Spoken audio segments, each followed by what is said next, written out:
ಬ್ರಹ್ಮಣೇ ನಮಃ.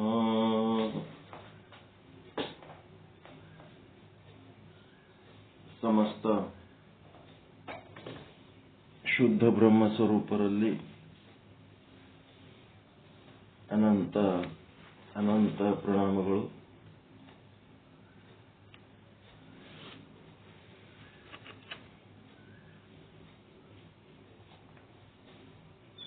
ಚಿನ್ಮಯ ಜ್ಞಾನಿ, ಅವಿರಳ ಜ್ಞಾನಿ, ಮಹಾಶರಣ ಸದ್ಗುರು ಶ್ರೀ ಚನ್ನಬಸವೇಶ್ವರರ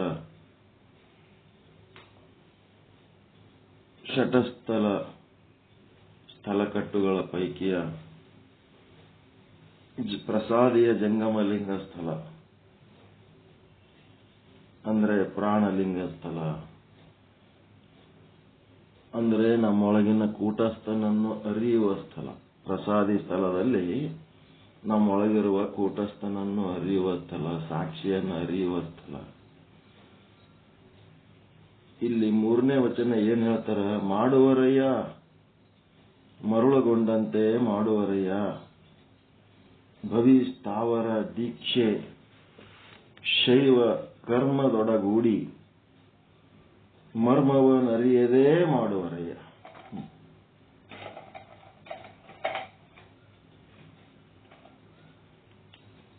ಮಾಡುವರಯ್ಯ ಮರಳಗೊಂಡಂತೆ ಮಾಡುವರಯ್ಯ, ಭವಿ ಸ್ಥಾವರ ದೀಕ್ಷೆ ಶೈವ ಕರ್ಮದೊಡಗೂಡಿ ಮರ್ಮವನರಿಯದೆ ಮಾಡುವ ಮಾಟ, ಕರ್ಮದ ಬೆಳಸು ಸುವಿಧಾನದ ಕೇಡು.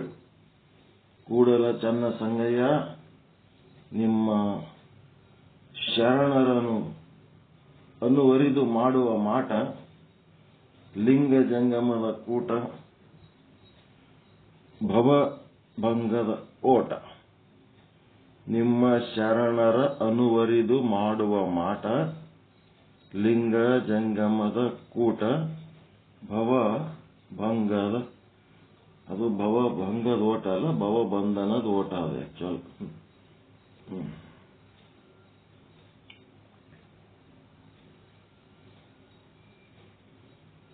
ಕೂಟವರಿಯದ ಮಾಟವದೇ ತಕ್ಕಯ್ಯ. ಮಾಡುವರಯ್ಯ ಮರುಳಗೊಂಡಂತೆ ಅಂತಂದ್ರ ದೇವಸ್ಥಾನಗಳು ಬೇರೆ ಬೇರೆ ಬೇರೆ ಬೇರೆ ದೇವಸ್ಥಾನಗಳದಾವಲ್ಲ. ಈ ದೇವಸ್ಥಾನಗಳಲ್ಲಿ ನಮ್ಮ ವೀರಶೈವರ ಭಕ್ತರ, ವೀರಶೈವ ಪೂಜಾರಿಗಳಿರಂತ ದೇವಸ್ಥಾನಗಳು ಬೇರೆ, ವೀರಶೈವರ ಅಲ್ಲದ ಭವಿಗಳು ಪೂಜೆ ಮಾಡುವ ದೇವಸ್ಥಾನಗಳು ಬೇರೆ. ನಮ್ಮ ರಾಯಚೂರ್ಲಿಂತ ಆಲೇರ್ ತನಕ ಒಂದ್ಸಾರಿ ಟೂರ್ ಇಟ್ಕೊಂಡಿದ್ದವು. ಆಲೇರ್ ಅಂದ್ರೆ ಕೊಲ್ಲಿಪಾಕಿ ಟೂರ್ ಇಟ್ಕೊಂಡ್ರ ಮಧ್ಯದಲ್ಲಿ ಆಂಧ್ರ ಪ್ರದೇಶ ಬರ್ತದಲ್ಲ, ಎಷ್ಟು ಒಂದು 15-20 ದೇವಸ್ಥಾನಗಳು. ಅವು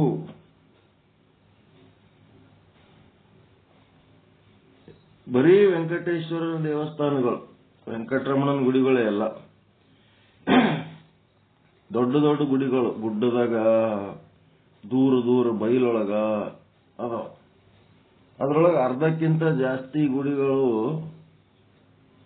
ಈ ಮಾಂಸಾಹಾರಿಗಳು ಮಾಂಸ ಮಾಡಿ ದೇವರಿಗೆ ನೈವೇದ್ಯ ಇಡುವಂತ ಗುಡಿಗಳು. ನಮ್ಮ ಒಂದು ಆಚಾರ ವಿಚಾರಕ್ಕ ಆ ದೇವಸ್ಥಾನಗಳಿಗೆ ಹೋಗ್ತಾ ಇದ್ದದ್ದು ಕೊಲ್ಲಿಪಾಕಿ ಸೋಮನಾಥ ಲಿಂಗ ದರ್ಶನಕ್ಕೆ. ಇಲ್ಲಿ ನಡೆದದ್ದು ಟೂರ್ ಯಾವ್ದಾರು ನಡೆದ ಬರೀ ಇದೇ ದೇವರದು. ಬೆಟ್ಟ ಏರಿಸ್ಬಿಡೋರು ಬಸ್, ಆಮೇಲೆ ಅದು ಹೊಳ್ಳಿಸ್ಕೊಳಕ್ ಬರ್ಲಾರ್ದಂಗ ಆಗ್ಬಿಡೋದು. ದೊಡ್ಡ ಬಸ್ ತಗೊಂಬಂದಾರ, ಅದು ಏನ್ ಹಿಂದಕ್ಕೆ ಮುಂದಕ್ಕೆ ಹೋದ್ರ ಗುಡ್ಡದ ಆ ಕಡೆ ಬೀಳ್ಬೇಕು, ಹಿಂದಕ್ಕೆ ಬಂದ್ರೆ ಗುಡ್ಡದ ಈ ಕಡೆ ಬೀಳ್ಬೇಕು. ಅಷ್ಟು ಅನಾಹುತ ಜಾಗದಾಗೆಲ್ಲ ಗುಡ್ಡಗಳ ಮೇಲೆಲ್ಲ ದೇವರ ಗುಡಿಗಳು ಕಟ್ಟ್ಯಾರ. ಮಾಂಸಾಹಾರಿಗಳು ಮಾಂಸ ಕುದಿಸ್ಲಕತ್ತಾರ ಗುಡಿ ಸುತ್ತಮುತ್ತ ಕಟ್ಟಿ ಅದು ನೈವೇದ್ಯ ಮಾಡ್ತಾರಂತ ದೇವ್ರಿಗೆ. ಇದೇನ್ರಿ ಅಂತ ಇವ್ರ ಭಕ್ತರು ಅವರೇ ಇರ್ತಾರ, ಮತ್ತ ಅವ್ರು ಮಾಡ್ತಿರ್ತಾರ. ಮತ್ತೆ ಇಲ್ಲಿ ಯಾಕೆ ಬಂದೀವಿ ನಾವು ಏನೇನದಾವ ಎಲ್ಲ ನೋಡ್ಕೊತ ಹೋಗ್ಬೇಕಲ್ಲ, ಹಂಗೆ ಹೋದ್ರೆ ಹೆಂಗ ಹೇಳಿ. ಹಿಂಗ ಒಂದು ಟ್ರಿಪ್, ಅದಕ್ಕೆಲ್ಲ ಬೇರೆ ಬೇರೆ ಹೆಸರುಗಳು. ಅಲ್ಲಿ ಒಳಗೆ ನೋಡಿದ್ರೆ ಅದು ವೆಂಕಟೇಶ್ವರನ ಗುಡಿನೇ. ಇವೆಲ್ಲ ಏನದವ? ವೀರಶೈವ ಗುರು ಲಿಂಗ ಜಂಗಮ, ವಿಭೂತಿ ರುದ್ರಾಕ್ಷಿ ಮಂತ್ರ, ಪಾದೋದಕ ಪ್ರಸಾದ, ಇವುಗಳ ಸಂಸ್ಕಾರ ಯಾವ ದೇವಸ್ಥಾನದಲ್ಲಿ ಆದ ಅಂತ ದೇವಸ್ಥಾನಗಳಿಗೆ, ಅಂತ ಆಶ್ರಮಗಳಿಗೆ, ಅಂತ ಮಠಗಳಿಗೆ ಮಾತ್ರ ಹೋಗಬೇಕು. ಎಲ್ಲಿ ಬೇಕಲ್ಲಿ ಹೋಗಿ ಯಾರು ಬೇಕು ಅವರಿಗೆ ಗುರುಗಳು ಅನ್ನೋದು, ಯಾವ್ದು ಬೇಕು ಅದಕ್ಕೆ ನಮ್ಮ ಆಶ್ರಮ ಅನ್ನೋದು, ಎಲ್ಲಿ ಬೇಕಲ್ಲಿ ಕುತ್ತಿಗೆ ಏನಾರ ಕಲ್ಕೊಳ್ಳೋದು, ಏನಾರ ಕಲ್ಕೊಂಡು ಇದು ಹೆಂಗ ಅದು ಹೆಂಗ ಅಂತ ಹೇಳಕ್ಕೆ ಯಾರು ಬೇಕು ಅವ್ರಿಗೆ ಏನ್ ಬೇಕಾದ್ರು ಕೇಳೋದು. ಇವೆಲ್ಲ ಏನು ನಮಗ್ ಬೇಕಾದಂತ ದೊಡ್ಡ ಒಂದು ಪರಂಪರೆನೇ, ನಮಗ್ ಬೇಕಾದಷ್ಟು ಹಿಂದ ಸಂಪತ್ತು ಆದ, ಅದನ್ನೇ ಪರಿಚಯ ಮಾಡಿ ಕೊಡಬೇಕು ಅಂತ ನಾನು ಸಾಕಷ್ಟು ಪ್ರಯತ್ನ ಮಾಡ್ಲಕತ್ತೀನಿ. ಆ ಪರಿಚಯ ಮಾಡಿ ಕೊಡ್ಬೇಕಂತ ಪಾಠಕ್ಕೆ ಹಚ್ಚಿರ 5 ಮಂದಿ 6 ಮಂದಿ ಬರ್ತಾರ. ಉಳಿದವರೆಲ್ಲ ಯಾಕಡೆ ಹೋಗ್ತಾರೋ ಏನ್ ಮಾಡ್ತಾರೋ ಗೊತ್ತಿಲ್ಲ. ಮಾಡುವ ರಯ್ಯ ಮರುಳಗೊಂಡಂತೆ ಹುಚ್ಚು ಹಿಡಿದವ್ರು ಇದ್ದಂಗೆ. ಯಾರು ಬೇಕವ್ರ ಬೆನ್ನ ಹತ್ತಿ ಹೋಗೋದು, ಎಲ್ಲಿ ಬೇಕಲ್ಲ ತಲೆ ಬೋಳಿಸ್ಕೊಂಡು ಬರೋದು, ಏನ್ ಬೇಕಾದ್ರೆ ಧಾರಣೆ ನಾಮ ಗೀಮ ಹಾಕೊಂಡು ಬರೋದು, ಏನೇನೋ ಮಾಡೋದು. ಒಟ್ಟ ಮರಳ್ರಂತ ಹುಚ್ಚರಂತವ್ರು. ಮಾಡುವರಯ್ಯ ಮರುಳಗೊಂಡಂತೆ, ಮಾಡುವರಯ್ಯ ಭವಿಸ್ಥಾವರ. ಭವಿಸ್ಥಾವರ ಅಂತ, ಭಕ್ತ ಸ್ಥಾವರ ಅಂತಂದ್ರ ಗುರುಲಿಂಗ ಜಂಗಮರು ಅಲ್ಲಿ ನಮ್ಮ ಪೂಜಾರಿಗಳು ನಮ್ಮ ಮಂದಿ ಇದ್ದಲ್ಲಿ ಹೋದ್ರೆ ಅವ್ರ ಜೊತೆಗೆ ನಾವು ಹೇಳಿದ್ದು ಅವರಿಗೆ, ಅವ್ರು ಹೇಳಿದ್ದು ನಮಗ ಸರಿಯಾಗಿ ಅರ್ಥ ಆಗ್ತದೆ. ಅವರು ಸಂಬಂಧ ಇರ್ಲಾರ್ದವ್ರ ಬಲ್ಲಿ ಹೋದ್ರೆ ಅವ್ರು ನಮ್ಮನ್ನ ಕಂಟ್ರೋಲ್ ಮಾಡ್ತಾರ. ಅವ್ರು ಅಲ್ಯಾಕ್ ಕೂತೀರಿ ಇಲ್ಯಾಕ್ ಕೂತೀರಿ, ಅಲ್ಲಿಗೆ ಹೋರಿ ಇಲ್ಲಿ ಹೋರಿ, ಅದು ಮಾಡ್ರಿ ಇದು ಮಾಡ್ರಿ, ಹಂಗೆಲ್ಲ ಇರ್ತಾವ. ಅದಕ್ಕೆ ಭವಿಸ್ಥಾವರ, ಭಕ್ತ ಸ್ಥಾವರ ಅಲ್ಲದು, ಭವಿಸ್ಥಾವರಗಳಿಗೆ ಹೋಗ್ತಾರ ಹುಚ್ಚರು. ಮತ್ತೇನ್ ಮಾಡ್ತಾರ? ದೀಕ್ಷೆ ಅಂತೇಳಿ ಶೈವ ಕರ್ಮದೊಡಗೂಡಿ. ನಮ್ದು ಯಾವುದು? ಶೈವನ ವೀರಶೈವನ? ವೀರಶೈವ. ಶೈವರೆಲ್ಲರೂ ಇಷ್ಟಲಿಂಗಧಾರಿಗಳಲ್ಲ. ಗುಡಿಯನ್ ಲಿಂಗ ಪೂಜೆ ಮಾಡೋರಿಗೆ ಶೈವರಂತಾರ. ದೇವಿ ಗುಡಿಗಳಿಗೆ ಪೂಜೆ ಮಾಡೋರು ಶಾಕ್ತರು ಅಂತಾರ. ಗಣಪತಿ ಪೂಜೆ ಮಾಡೋರು ಗಣಪತ್ಯರು ಅಂತಾರ. ಆ ಭಕ್ತರು ಈ ರೀತಿ ಇರ್ತದ. ಅವು ಯಾವ ಗೊತ್ತಿರ್ಲಾರ್ದೆ ಸುಮ್ಮನೆ ಎಲ್ಲಿ ಬೇಕು ಅಲ್ಲಿ ಹೋಗೋಣ, ಸಿಕ್ಕ ದೇವರಿಗೆಲ್ಲ ಭವಿಶೈವ ಕರ್ಮದೊಡಗೂಡಿ ಅಲ್ಲಿ ಹೋಗೋದು. ಅಲ್ಲಿ ನಮ್ಮ ಪೂಜಾರಿಗಳಿರಲ್ಲ, ಏನೂ ಇರಲ್ಲ, ಅವ್ರು ಬೇರೆ ಪದ್ಧತಿಯವ್ರು ಇರ್ತಾರ. ಅವ್ರಿಗೆ ಹೋಗಿ ತನ್ನ ಸಮಸ್ಯೆಗಳು ಹೇಳೋದು, ಅವರು ಆ ಶಾಂತಿ ಮಾಡಿಸು, ಈ ಹೋಮ ಮಾಡಿಸು, ಅದು ಮಾಡಿಸು, ಇದು ಮಾಡ್ತತಿ ಏನೇನೋ ಹೇಳಿ ಖರ್ಚು ಮಾಡಿಸ್ತಿರ್ತಾರೆ. ಇವರೆಲ್ಲರೂ ಹುಚ್ಚರಂತ. ಇವ್ರಿಗೇನು ಮರ್ಮವನರಿಯದೆ ಮಾಡುವ ಮಾಟ ಏನಿದು? ಕರ್ಮ ಕಟ್ಕೋತೀರಿ ಅಂತ. ಯಾವ ಧರ್ಮ, ಯಾವ ಆಚಾರ, ಯಾವ ವಿಚಾರದಾಗ ಹುಟ್ಟಿರಿ ಅದನ್ನ ಪಾಲಿಸೋದ್ ಬಿಟ್ಟು ಕರ್ಮ ಕಟ್ಕೊಳ್ಳೋ ಕೆಲಸ ಮಾಡ್ತೀರಿ. ಕರ್ಮದ ಬೆಳಸು ಮತ್ತು ಸುಯಿದಾನದ ಕೇಡು. ಸುಯಿದಾನದ ಕೇಡು ಅಂತಂದ್ರೆ ನಿಮ್ಗೇನ ಇದ್ದ ಅರಿವು, ಇದ್ದ ಏನ್ ಅರಿವು, ನಾವು ವೀರಶೈವರು, ನಾವು ಲಿಂಗವಂತರು, ನಾವು ಅರಿವುಳ್ಳವರು ಅಂತ ಹೇಳಿ ಏನ್ ಆದ ಆ ಅರಿವು ಸಹಿತ ಹಾಳಾಗಿ ಹೋಗ್ತದಂತ. ನಿಮ್ಮ ಮನಿ ಗುರುಗಳು, ನಿಮ್ಮ ಮನಿ ದೇವರು ಅಂತ ಏನೇನ್ ಅದಾವ ಅವು ಸಹಿತ ಬಿಟ್ಟು ಬಿಡ್ತೀರಿ, ಎಲ್ಲಾನು ಕೆಟ್ಟ ಹೋಗ್ಬಿಡ್ತದ. ಹಿಂಗಾಗಿ ನಿಮ್ಮದು ಏನದ ಅನ್ನೋದು ಗಟ್ಟಿಯಾಗಿ ಹಿಡ್ಕೊಂಡು ಉಳಿದದ್ದು ಏನಾರ ಮಾಡ್ರಿ. ನಿಮ್ಮದೇ ಬಿಟ್ಟು ಮಂದಿದ ಬೆನ್ನತ್ತಂತ ಪರಿಸ್ಥಿತಿಗೆ ಹೋಗ್ಬೇಡ್ರಿ. ಅರಿವುಗೇಡಿಗಳಾಗ್ಬೇಡ್ರಿ, ಹುಚ್ಚರಾಗ್ಬೇಡ್ರಿ. ಕೂಡಲ ಚೆನ್ನ ಸಂಗಯ್ಯ ನಿಮ್ಮ ಶರಣರ ಅನುವರಿದು ಮಾಡುವ ಮಾಟ. ನಿಮ್ಮ ಶರಣರು ಏನ್ ದಾರಿ ತೋರ್ಸ್ಯಾರ ಆ ದಾರಿ ಒಳಗ ನಡಿಬೇಕಷ್ಟೆ. ಮಾಡುವ ಮಾಟ ಲಿಂಗ ಜಂಗಮದ ಕೂಟ. ಲಿಂಗ ಅಂದ್ರ ಅರಿವು, ಜಂಗಮ ಅಂತಂದ್ರೆ ನಿಮ್ಮ ಜೀವನ ಬದುಕು. ಅದೇನಂತಂದ್ರ ಅವೆರಡು ಕೂಡ್ಬೇಕಲ್ಲ. ಬದುಕಿನಲ್ಲಿ ಅರಿವು ಕೂಡ್ಬೇಕಲ್ಲ, ಜೀವನ ನಡೆದದು. ಜಗತ್ತು ಬ್ರಹ್ಮಾಂಡ ಪಿಂಡಾಂಡದೊಳಗೆ ನಮ್ಮ ಜೀವನ ಏನ್ ನಡೆದೋದಲ್ಲ ಆ ಜೀವನ ಶರಣರ ಮಾರ್ಗದಂತೆ ನಡಿಬೇಕು. ಲಿಂಗ ಜಂಗಮದ ಕೂಟ, ನಡೆ ನುಡಿಗಳು ಒಂದಾಗಬೇಕು, ಅಷ್ಟಾವರಣ ಸಂಪನ್ನರಾಗಬೇಕು, ಪಂಚಾಚಾರ ಶೀಲರಾಗಿರಬೇಕು, ಸ್ವತಸ್ಥಲ ಸಿದ್ಧಿ ಸಾಧನೆಯಲ್ಲಿ ತೊಡಗಿರಬೇಕು. ಇವೆಲ್ಲ ಮಾಡಬೇಕಾದ ಕೆಲಸಗಳು ಬೇಕಾದಷ್ಟದವ. ಲಿಂಗ ಜಂಗಮದ ಕೂಟ, ಭವಭಂಗದ ಓಟ ಅಂದ್ರೆ ಭವ ಬಂಧನ ಅಂತಂದ್ರೆ ಏನದ ಮತ್ತೆ ಮತ್ತೆ ಹುಟ್ಟಿ ಬರೋದು, ಪುನರ್ಜನ್ಮ ತಾಳೋದು ಏನ್ ಚಾಲು ಆಗ್ತದಲ್ಲ ಅದು ತಪ್ಪುತ್ತದ. ಕೂಟವರಿಯದ ಮಾಟವಾದೇ ತಕ್ಕಯ್ಯ ಅಂತಂದ್ರ, ಕೂಟವರಿಯದ ಮಾಟ ಅಂತಂದ್ರ ವಿಚಾರವಿಲ್ಲದ ಆಚಾರ ಏತಕ್ಕಯ್ಯ ಅಂದಂಗ. ವಿಚಾರ ಇಲ್ಲದ ಆಚಾರ ಯಾಕ? ಕೂಟವರಿಯದ ಮಾಟವಾದೇ ತಕ್ಕಯ್ಯ.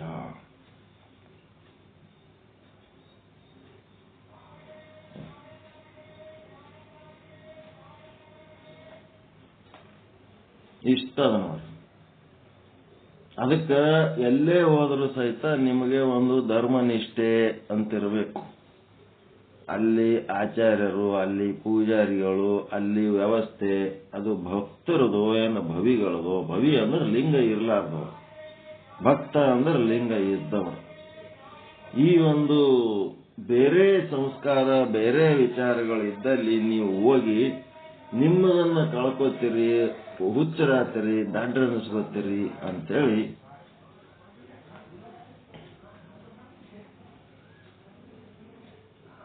ಹೀಗೆಲ್ಲ ವಿಚಾರಗಳು ಬರ್ತಾವ.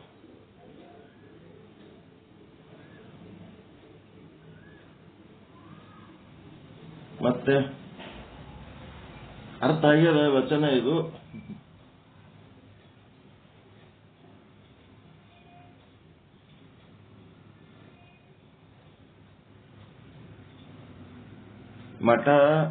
ಮಠ ಪೀಠ ಆಶ್ರಮ ದೇವಸ್ಥಾನ ಏನೇ ಇದ್ರೂ ಸಹಿತ ಅಲ್ಲಿ ನಿಮ್ಮ ಅಷ್ಟಾವರಣ ಸಂಪನ್ನರಾದಂತ ಗುರುಲಿಂಗ ಜಂಗಮದ ಆಚಾರ ವಿಚಾರಗಳಿರುವಂತ ಜಾಗದಾಗೆ ಹೋಗಿ ನಿಮ್ಮ ಸಾಧನೆ ಸಿದ್ಧಿಗಳು ಮಾಡಬೇಕು. ಅದು ಇಲ್ಲದಲ್ಲಿ ನೀವು ಹೋಗ್ಲಕ್ ಹೋಗಬಾರ್ದು ಅಂತ ತಿಳಿಸಿ ಹೇಳಕತ್ತಾರ.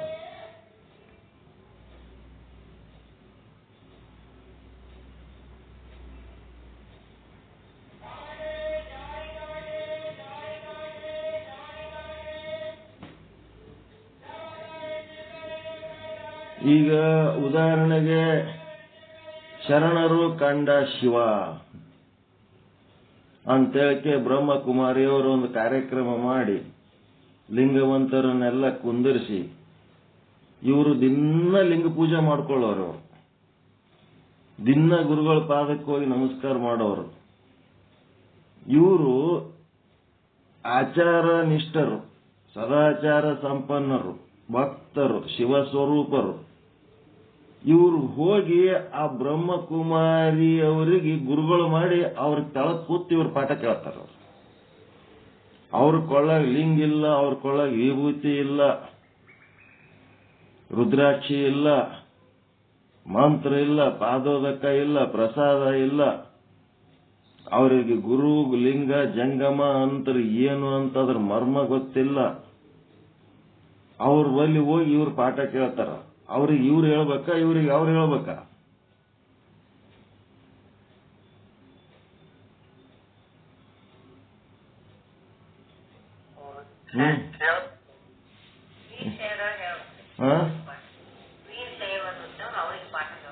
ಮತ್ತೆ ಅಲ್ಲಿ ಹೋಗಿ ಕೂತು ಇವ್ರು ಕೇಳ್ತಾರ, ಅವ್ರ ಮ್ಯಾಲ ಎತ್ತರ ಪೀಠದ ಮೇಲೆ ಕೂತ್ ಅವ್ರು ಹೇಳ್ತಾರ. ಹೆಂಗದ ಮಜಾ?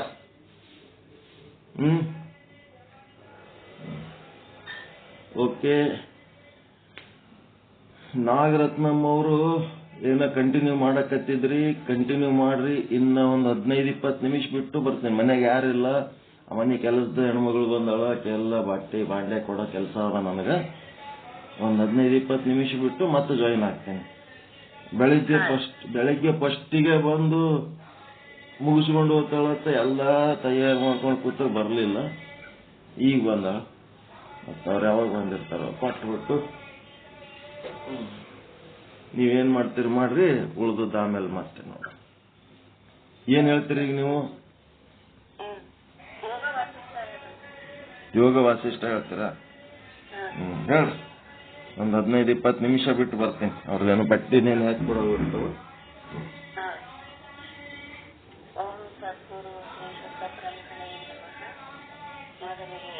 ಬ್ರಹ್ಮಜ್ಞಾನಕರ್ತೃಗಳಾದ ಬ್ರಹ್ಮಲೀನ ಸದ್ಗುರು ಶ್ರೀ ಸಾಧು ನಿಶ್ಚಲದಾಸಿಯವರನ್ನು ಹಾಗೂ ಬ್ರಹ್ಮಲೀನ ಸದ್ಗುರು ಶ್ರೀ ಪಂಡಿತ್ ಪೀತಾಂಬರ್ಜಿಯವರನ್ನು ಎಲ್ಲರೂ ಮನದಲ್ಲಿ ಭಕ್ತಿಯಿಂದ ಸ್ಮರಿಸಿಕೊಂಡು ಇಂದಿನ ಈ ಒಂದು ಪುಣ್ಯಮಯ ಕಾರ್ಯಕ್ರಮದಲ್ಲಿ ದಿವ್ಯ ಸಾನ್ನಿಧ್ಯವನ್ನು ಅಲಂಕರಿಸಿರುವ ಅಖಿಲ ಬ್ರಹ್ಮಾಂಡ ಸನಾತನ ಭಾರತೀಯ ಶುದ್ಧ ಬ್ರಹ್ಮಜ್ಞಾನ ಪೀಠದ ಕರ್ತೃಗಳಾದ ಶುದ್ಧ ಬ್ರಹ್ಮ ಸದ್ಗುರು ಶರಣಬಸವ ಮಹಾಸ್ವಾಮಿಗಳ ಶ್ರೀಪಾದಗಳಲ್ಲಿ ನನ್ನ ಅನಂತ ಶಿರಸಾಷ್ಟಾಂಗ ನಮಸ್ಕಾರವನ್ನು ಸಲ್ಲಿಸುತ್ತೇನೆ. ಹಾಗೆ ಇಂದಿನ ಈ ಪುಣ್ಯಮಯ ಕಾರ್ಯಕ್ರಮದಲ್ಲಿ ಉಪಸ್ಥಿತರಿರುವ ಎಲ್ಲ ಶುದ್ಧ ಬ್ರಹ್ಮ ಸದ್ಗುರು ಶ್ರೀಪಾದಗಳಲ್ಲಿ ಅನಂತ ಶಿರಸಾಷ್ಟಾಂಗ ನಮಸ್ಕಾರಗಳನ್ನು ಸಲ್ಲಿಸ್ತಾ ಇಂದಿನ ಈ ಯೋಗ ವಾಸಿಷ್ಠ ಎಂಬ ಗ್ರಂಥದಲ್ಲಿ ಬರುವ ನಿರ್ವಾಣ ಪ್ರಕರಣವನ್ನ ಇವತ್ತು ಪ್ರಾರಂಭ ಮಾಡ್ತಾ ಇದ್ದೇನೆ. ಇದು ಪೂರ್ವಾರ್ಥ. ಇಲ್ಲಿ ವಸಿಷ್ಠ ಗುರುಗಳು ಶ್ರೀರಾಮಚಂದ್ರಗೆ ಬೋಧನೆ ಮಾಡ್ತಾ ಇದ್ದಾರೆ ಆತ್ಮಜ್ಞಾನವನ್ನ. ಶ್ರೀರಾಮನೇ ಪರಮಾತ್ಮ ತತ್ವದ ಯಥಾರ್ಥವಾದ ಜ್ಞಾನದಿಂದ ಅಜ್ಞಾನ ನಾಶ ಆಗ್ತದೆ. ಅಜ್ಞಾನ ಹೆಂಗು ನಮ್ಮಲ್ಲಿರುವ ಅಜ್ಞಾನ ಹೆಂಗ್ ನಾಶ ಆಗ್ತದೆ? ಈ ಶರೀರವೇ ನಾನು, ನಾ ಹುಟ್ಟವ ಸಾಯವ, ನಾ ಭೋಗ್ತೋದನಿ, ನಾನು ಪಾಪ ಪುಣ್ಯ ಮಾಡೋದನ್ನೇ, ಸುಖ ದುಃಖಗಳನ್ನ ಅನುಭವಿಸೋದನ್ನ ಅಂತೇಳಿ ಈ ಒಂದು ಅಜ್ಞಾನ ಏನೈತಿ, ಈ ಅಜ್ಞಾನ ಈ ಪಾರಮಾರ್ಥ ತತ್ವದ ಯಥಾರ್ಥವಾದ ಜ್ಞಾನವನ್ನ ಇದ್ದಕ್ಕಿದ್ದಂತೆ ತಿಳಿಯುವುದರಿಂದ ಅಜ್ಞಾನ ನಾಶ ಆಗ್ತತಿ. ಈ ವಾಸನೆಗಳ ವಿನಾಶದಿಂದ ಶೋಕ ಶೂನ್ಯವಾದ ಪರಮಾತ್ಮ ಪದ ನಮಗ ಪ್ರಾಪ್ತ ಆಗ್ತದೆ. ಅಲ್ಲಿ ಶೋಕ ದುಃಖ ಅನ್ನೋದು ಎಳ್ಳೆಷ್ಟು ಇರುವುದಿಲ್ಲ. ಅಂತಹ ಒಂದು ಪರಮ ಪದ ನಮಗ ದೊರೆತೈತಿ. ದೇಶ ಕಾಲ ವಸ್ತು ರಹಿತವಾದ ಅದ್ವಿತೀಯ ಪರಬ್ರಹ್ಮ ಪರಮಾತ್ಮನೊಬ್ಬನೇ ಎಲ್ಲ ಕಡೆಗೂ ಅದಾನ. ಅವನನ್ನ ಹೊರತುಪಡಿಸಿದ್ರ ವಿಶ್ವರೂಪ ಜಗವು ಅಜ್ಞಾನದಿಂದ ಪ್ರತೀತ ಆಗ್ತತಿ. ಪರಮಾತ್ಮನ ಹೊರತು ಯಾವ ವಸ್ತುಗಳು ಸಂಸಾರದಲ್ಲಿ ಇಲ್ಲವೇ ಇಲ್ಲ. ಪರಮಾತ್ಮನಿಂದು ಈ ಸಂಸಾರ ಬೇರೆ ಜಗತ್ತಿನೊಳಗೆ ಯಾವ ವಸ್ತು ಅವನನ್ನು ಬಿಟ್ಟಿಲ್ಲ. ಎಲ್ಲ ವಸ್ತುಗಳು ಅವನೇ ತೋರ್ತಾ ಇದ್ದಾನೆ. ಸಮಸ್ತ ಪದಾರ್ಥಗಳಿಂದ ರಹಿತನು, ಸಮಾನ ಭಾವದಿಂದ ಪ್ರಕಾಶಿತನೂ ಆದ ಆ ಸಚ್ಚಿದಾನಂದ ಬ್ರಹ್ಮನಲ್ಲಿ ಪರಮಾತ್ಮನ ಹೊರತು ಬೇರೆ ಪದಾರ್ಥಗಳು ಯಾವುವೂ ಇರುವುದಿಲ್ಲ. ಸಂಪತ್ತು, ದೃಶ್ಯ, ಪ್ರಾಣಿ, ಅವುಗಳ ಇಚ್ಛೆ ಇವೆಲ್ಲವುಗಳ ರೂಪದೊಳಗ ಆದಿ ಅಂತ್ಯರಹಿತವಾದ ವಿಜ್ಞಾನಾನಂದ ಘನ ಪರಬ್ರಹ್ಮನು ಇರ್ತಾನ. ಸಮುದ್ರದ ತರಂಗಗಳು ಸಮುದ್ರ ಆಗ್ಯಾವ. ಪಾತಾಳದಲ್ಲಿ, ಭೂಮಿಯಲ್ಲಿ, ಸ್ವರ್ಗದಲ್ಲಿ, ತೃಣದಲ್ಲಿ, ಜಡ ಪದಾರ್ಥಗಳಲ್ಲಿ, ಆಕಾಶದಲ್ಲಿ ಎಲ್ಲ ಕಡೆಗೂ ಆ ಸಚ್ಚಿದಾನಂದ ಘನ ಪರಮಾತ್ಮ ಪರಿಪೂರ್ಣವಾಗಿ ಅದಾನ. ಉಪೇಕ್ಷ, ಧ್ಯೇಯ, ಉಪಾದೇಯ, ಸಂಪದ, ಬಂಧು ಬಾಂಧವ, ದೇಹ ಮೊದಲಾದ ಎಲ್ಲ ರೂಪಗಳಲ್ಲಿಯೂ ಆದಿ ಅಂತರಹಿತವಾದ ಪರಬ್ರಹ್ಮ ಪ್ರಕಾಶಿತ ಆಗ್ತಾ ಇದ್ದಾನೆ. ಬ್ರಹ್ಮನಿಂದ ಅತಿರಿಕ್ತವಾದ ಪದಾರ್ಥ ಭಾವನೆಯಲ್ಲಿಯೂ ಜಗಜ್ಜಾಲದಲ್ಲಿಯೂ ಅಷ್ಟೇ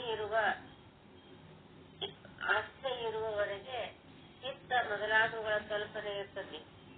ಎಲ್ಲಿಯವರೆಗೆ ಭಾವನೆಗಳಲ್ಲಿ ಬ್ರಹ್ಮನಿಂದ ಅತಿರಿಕ್ತವಾದ ಬ್ರಹ್ಮನಿಂದ ಭಿನ್ನವಾದ ಪದಾರ್ಥ ಭಾವನೆ ಜಗಜ್ಜಾಲದಲ್ಲಿ ಆಸ್ತಿ ಇರುವವರೆಗೆ ಚಿತ್ತ ಮೊದಲಾದವರ ಕಲ್ಪನೆ ಇರ್ತದೆ.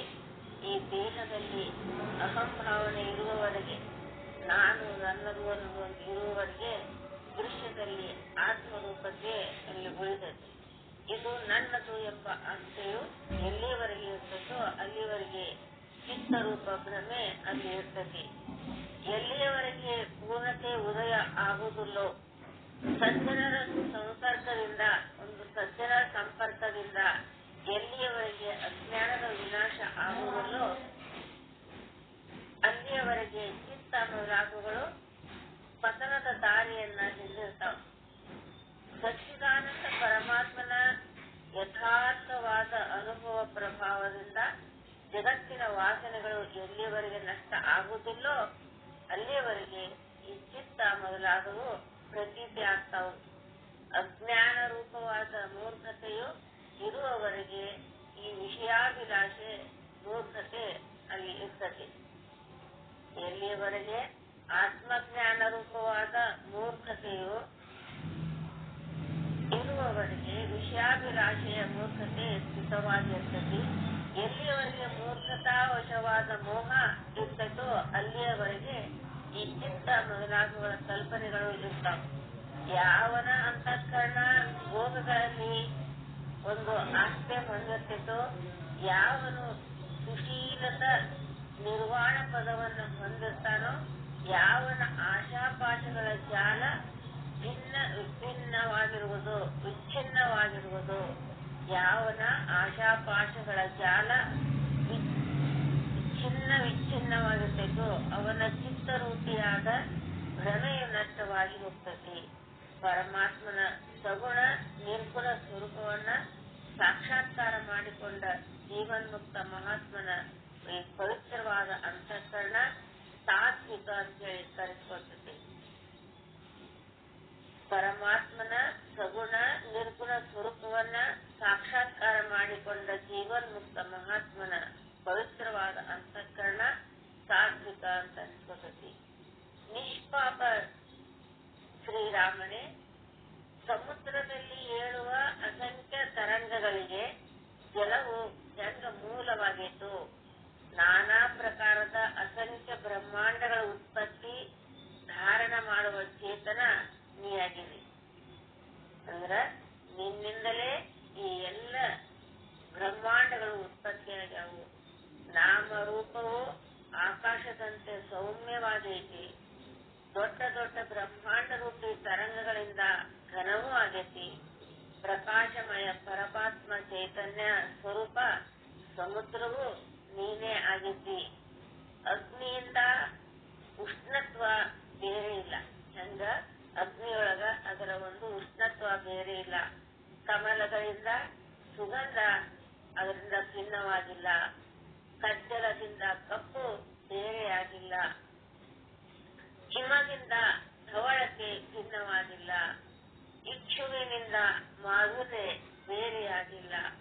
ತೇಜದಿಂದ ಪ್ರಕಾಶವು, ಚೇತನದಿಂದ ಅದರ ಅನುಭವವು, ಜಲದಿಂದ ತರಂಗವು ಬೇರೆಯಾಗಿಲ್ಲ.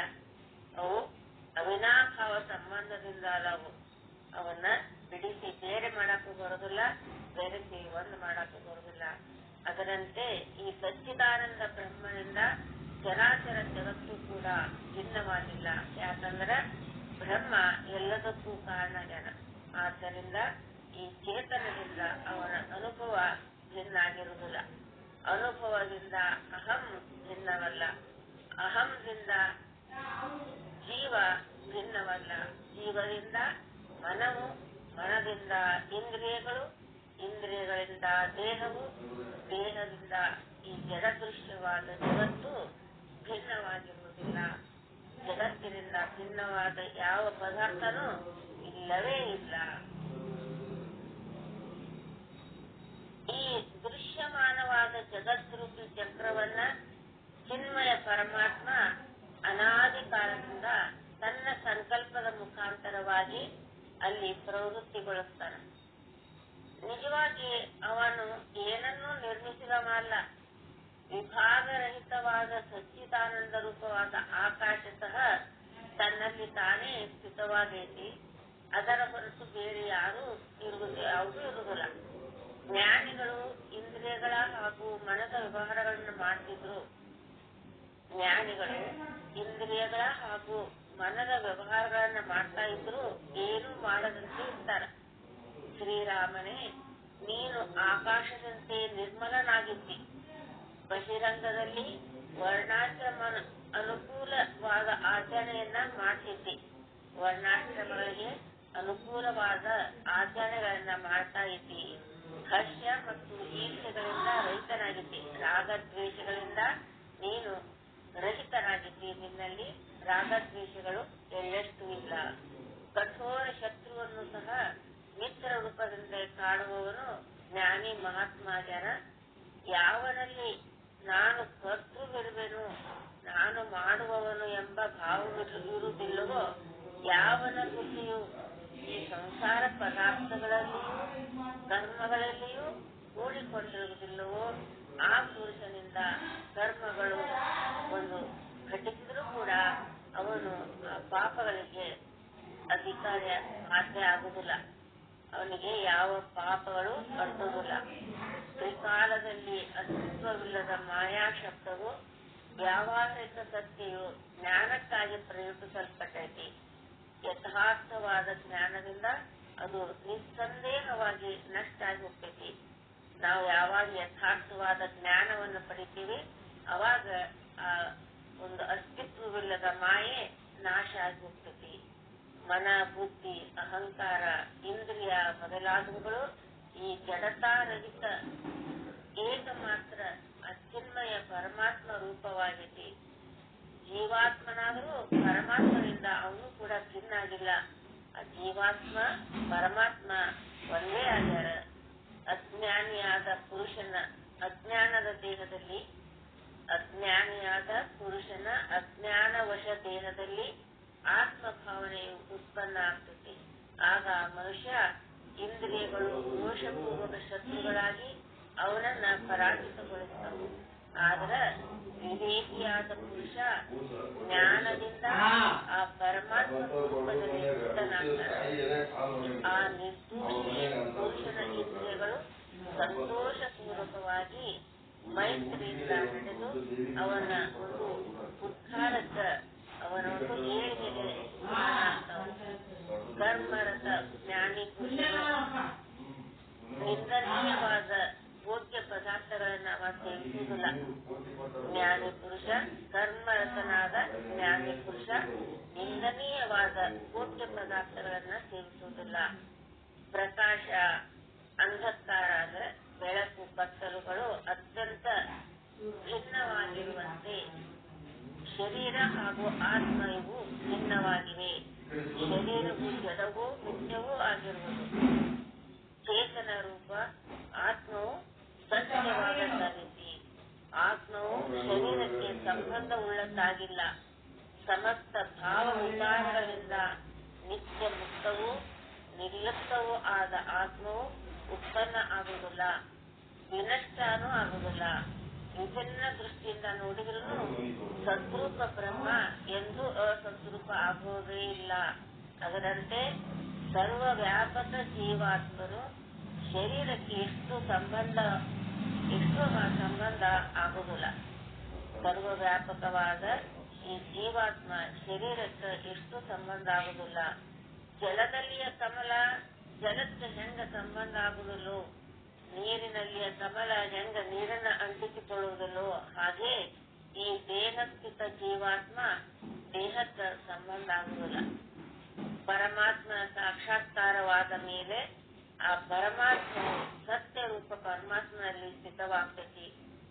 ದೇಹಾತ್ಮ ಬುದ್ಧಿ ರೂಪವಾದ ಅಜ್ಞಾನ ನಷ್ಟವಾಗಿ ಹೋಗ್ತೈತಿ. ಈ ದೇಹಾತ್ಮಗಳ ಯಥಾರ್ಥ ಜ್ಞಾನದಿಂದ ದೇಹದ ಅಸತ್ಯ ಮತ್ತು ಆತ್ಮನ ಸತ್ಯ ಅಲ್ಲಿ ಸಿದ್ಧ ಆಗ್ತಾವ. ದೇಹ ಅಸತ್ ಐತಿ, ಆತ್ಮ ಸದ್ರೂಪ ಐತಿ ಅನ್ನೋದು ಅಲ್ಲಿ ತಿಳಿದು ಬರ್ತೈತಿ. ಎಲ್ಲ ಪ್ರಾಣಿಗಳಲ್ಲಿಯೂ ಅವಿನಾಶಿಯಾದ ಚೇತನ ಐತಿ. ಇದರ ಜ್ಞಾನ ಆಗದೇ ಇರ್ತದ್ರಿಂದ ಇವುಗಳಲ್ಲಿ ಅಸಾಮರ್ಥ್ಯ ಬಂದೈತಿ. ಅಜ್ಞಾನಿ ಜೀವ ಜನನ ಮರಣಗಳ ಚಕ್ರದಲ್ಲಿ ತಿರುಗ್ತಾನ. ಉದರಂಭರಣ ಅತಿ ಆಸಕ್ತಿ ರೂಪ ಬಂಧನದಲ್ಲಿ ಸಿಲುಕಿದ ಅಜ್ಞಾನಿಯು ಜ್ಞಾನದ ದೃಷ್ಟಿಹೀನನಾಗುತ್ತರಿಂದ, ಜ್ಞಾನದ ದೃಷ್ಟಿ ಇಲ್ಲದ್ದರಿಂದ ಆ ಸಂಸಾರ ಸಾಗರ ದಾಟಕ ಅವಂಗ ಸಾಧ್ಯ ಆಗುವುದಿಲ್ಲ. ವಿಷಯಗಳು ಮಧುರವಾಗಿ ತೋರಿದರೂ ಕೊನೆಯ ಪರಿಣಾಮದಲ್ಲಿ ಅನರ್ಥಕಾರಿಯಾಗಿರ್ತಾವು. ಅವು ಅಜ್ಞಾನದ ಫಲಾನೇ ಆಗಿರ್ತಾವು. ಯೌವನ ಮದದಿಂದ ಯುಕ್ತರಾದ ಸ್ತ್ರೀಯರು ಮುಕ್ತಾಲಂಕಾರಗಳಿಂದ ಸುಶೋಭಿತರಾಗಿ ಕಂಗೊಳಿಸ್ತಾರೆ. ಯೌವನ ಮದದಿಂದ ಕೂಡಿದ ಸ್ತ್ರೀಯರು ಮುಕ್ತಾಲಂಕಾರಗಳಿಂದ ಸುಶೋಭಿತರಾಗಿ ಕಂಗೊಳಿಸ್ತಾರೆ. ಅವರು ಕೇವಲ ಅಜ್ಞಾನದ ವಿಭೂತಿಗಳು. ವಸಂತ ಕಾಲದೊಳಗ ವನೋಪವನಗಳಲ್ಲಿಯ ಪುಷ್ಪಗಳು ಕಾಮದಾಸರಾದ ಕಾಮಿನಿಯರಿಗೆ ಮನೋಹರವಾಗಿ ತೋರುತ್ತಿರುವಲ್ಲಿ ಅಜ್ಞಾನವೇ ಕಾರಣ ಆಗೈತಿ. ಮಾಂಸ ಪಿಂಡರೂಪ ಸ್ತ್ರೀ ದೇಹವನ್ನ ಚಂದ್ರಮ, ಕಮಲ, ಚಂದನ ಮೊದಲಾದ ಉಪಮೆಗಳಿಂದ ಬಣ್ಣಿಸುವುದು ಅದು ಅಜ್ಞಾನದ ಒಂದು ಮಹಿಮೆನೇ ಆಗೈತಿ. ಅಧರಗಳ ಎಚ್ಚರಕ್ಕೆ ಅಮೃತ, ಮಧು ಮೊದಲಾದ ಹೋಲಿಕೆಗಳನ್ನು ಕೊಡುವುದು ಇದು ಕೂಡ ಅಜ್ಞಾನವೇ ಆಗೈತಿ. ಆರಂಭದಲ್ಲಿ ಅತ್ಯಂತ ಮಧುರವಾಗಿರುವ, ಮಧ್ಯದಲ್ಲಿ ರಾಗ ದ್ವೇಷ ದ್ವಂದ್ವಗಳಿಂದ ಬಂಧನವನ್ನ ಮಾಡುವ, ಅತ್ಯಂತ ನಷ್ಟವಾಗುವ ಧನಾಭಿಲಾಷೆ ಅಜ್ಞಾನಿ ಜನರ ಅಜ್ಞಾನನಾಗೈತಿ. ಈ ಜನರಲ್ಲಿ ಅತ್ಯಂತ ನಷ್ಟವಾಗುವ ಈ ಧನಾಭಿಲಾಷೆಯು ಕೂಡ ಅಜ್ಞಾನಿ ಜನರ ಅಜ್ಞಾನವೇ ಆಗೈತಿ. ಅನಂತ ಬ್ರಹ್ಮಾಂಡ ರೂಪಿ ಈ ಪಕ್ವ ಫಲಗಳನ್ನ ಗ್ರಾಸವನ್ನಾಗಿ ಮಾಡಿರುವ, ಯಾವಾಗಲೂ ಭಕ್ಷಣೆಯ ಚೇಷ್ಟೆ ಮಾಡುವ ಈ ಜಠರಾಗ್ನಿಯಿಂದ ಯುಕ್ತವಾದ, ಕಾಲಕಲ್ಪಾಂತದವರೆಗೂ ತೃಪ್ತವಾಗದೇ ಇರುವ ಪರಿಸ್ಥಿತಿ ಅಜ್ಞಾನದ ಮಹಿಮೆನೇ ಆಗೈತಿ. ಈ ಯಾವಾಗಲೂ ಭಕ್ಷಣೆಯ ಒಂದು ಆಹಾರ ಸೇವನೆ ಚೇಷ್ಟೆ ಮಾಡುವ ಈ ಜಠರಾಗ್ನಿಯಿಂದ ಯುಕ್ತವಾದ, ಕಾಲಕಲ್ಪಾಂತದವರೆಗೂ ತೃಪ್ತಿ ಅನ್ನೋದೇ ಇರುವುದಿಲ್ಲ. ಇಂತಹ ಪರಿಸ್ಥಿತಿಯು ಕೂಡ ಒಂದು ಅಜ್ಞಾನದ ಮಹಿಮೆನೇ ಆಗೈತಿ. ಜೀವನದ ಯೌವನ ರಾತ್ರಿಯು ಚಿಂತಾರೂಪ ಪಿಶಾಚಿಯಿಂದ ಉಪಹತವೂ ವಿವೇಕ ಶೂನ್ಯವೂ ಅಂಧಕಾರಮಯವೂ ಆಗುವುದು ಅಜ್ಞಾನದ ಒಂದು ವಿಲಾಸ ಆಗೈತಿ. ಜೀವನದ ಯೌವನ ರಾತ್ರಿಯು ಚಿಂತಾರೂಪ ಪಿಶಾಚಿಯಿಂದ ಉಪಹತವೂ ವಿವೇಕ ಶೂನ್ಯವೂ ಅಂಧಕಾರಮಯವೂ ಆಗುವುದು ಇದು ಅಜ್ಞಾನದ ಒಂದು ವಿಲಾಸ. ವ್ಯವಹಾರಿಕ ಸತ್ಯಗಳಿಂದ ಜಗತ್ತು, ಧರ್ಮ, ಅರ್ಥಾದಿ ಫಲಗಳನ್ನ ಧಾರಣ ಮಾಡುತ್ತಿರುವುದು, ವಿಕಸಿತವಾಗುವುದು ಮಾಯೆಯ ಮಹಿಮೆನೇ ಆಗೈತಿ. ಉತ್ಪತ್ತಿ ವಿನಾಶಗಳಿಂದ ಈ ಜಗತ್ತಿಯು ಚಿತ್ಯಂತರ ಹೊಂದುವುದಕ್ಕ ಅವಿದ್ಯೆಯೇ ಕಾರಣಗತಿ. ಪ್ರತ್ಯೇಕ ಕಲ್ಪರೂಪ ಕ್ಷಣದೊಳಗ ಕ್ಷೀಣವಾಗುವ ಬ್ರಹ್ಮಾಂಡ ರೂಪ ಪ್ರಸ್ತುತ ಬುದ್ಧವು ಕಾಲರೂಪಿ ಮಹಾಸಾಗರದೊಳಗ ಉತ್ಪತ್ತಿ ಲಯಗಳನ್ನು ಹೊಂದುವುದು ಈ ಮಾಯೆಯ ಮಹಿಮೆನೇ ಆಗೈತಿ. ಮೇಲಿನ ಮೇಲೆ ಪ್ರಾಪ್ತವಾಗುವ ಈ ಸಂಪತ್ತು, ಆಪತ್ತುಗಳು, ಬಾಲ್ಯ, ಯೌವನ, ಜರ, ಮರಣ, ಸಂತಾಪಗಳು, ಸುಖ ದುಃಖಗಳು ಅಜ್ಞಾನ ರೂಪಿ ಗಾಢಾಂಧಕಾರದ ವಿಭೂತಿಗಳಾದವು. ಈ ಬ್ರಹ್ಮಾಂಡ ಅವಿದ್ಯಾರೂಪವಾಗೈತಿ. ಅವಿದ್ಯೆಯು ಅಜ್ಞಾನವನ್ನ ಹೆಚ್ಚಿಸ್ತತಿ. ಅದು ಅಜ್ಞಾನ ರೂಪಿಯಾದ ಫಲಗಳನ್ನ ಕೊಡ್ತೈತಿ. ಜ್ಞಾನದಿಂದ ಆತ್ಮಾನುಭವ ಪ್ರಾಪ್ತಾಗ್ತತಿ. ಪ್ರತಿ ದಿವಸ 4 ನಿಟ್ಟಿನಿಂದ ವಿಕಸಿತವಾಗುವ ಚಂದ್ರ, ಸೂರ್ಯ, ಗ್ರಹ ರೂಪ ಜ್ಯೋತಿ ಪ್ರಜ್ಞೆಗಳು ಇವೆಲ್ಲವೂ ಸೃಷ್ಟಿಲತೆಯ ಪುಷ್ಪಗಳಾದವು.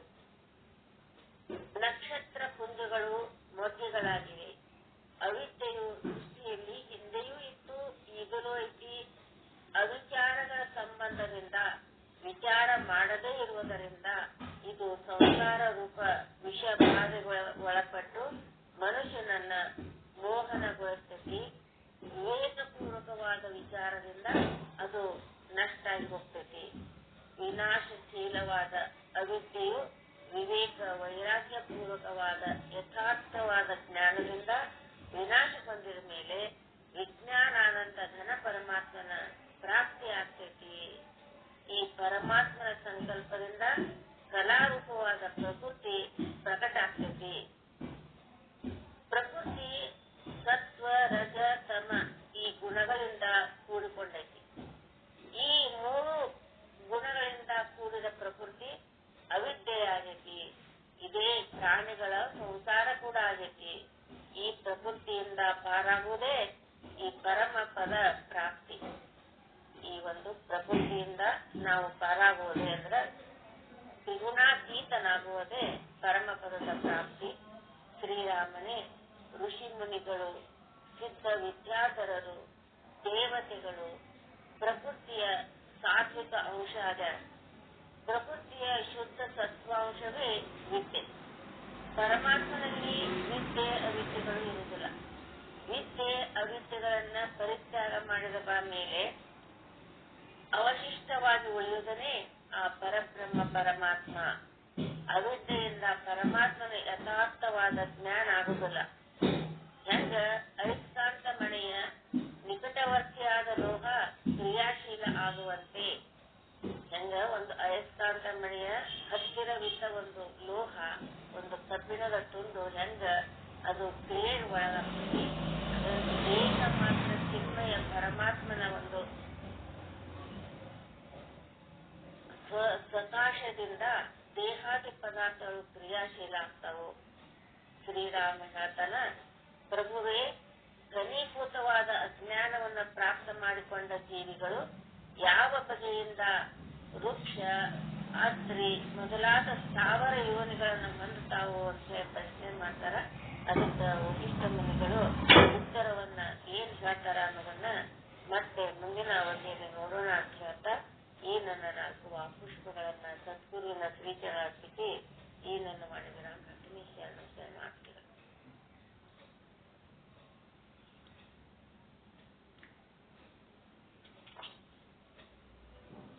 ತುಂಬಾ ಧನ್ಯವಾದಗಳು. ಬ್ರಹ್ಮನಿಷ್ಠ ಗುರುಮಾತ್ಯಾದ 43 ವಾಸಿಷ್ಠದಲ್ಲಿ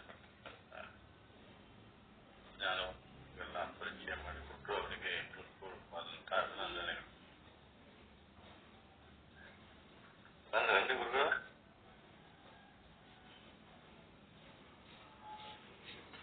ಬಂದ್ರೆ ಇಲ್ಲ, ಇನ್ನೂ ಒಂದು 5-10 ನಿಮಿಷ ಕಂಟಿನ್ಯೂ ಮಾಡ್ರಿ ಹಂಗೆ.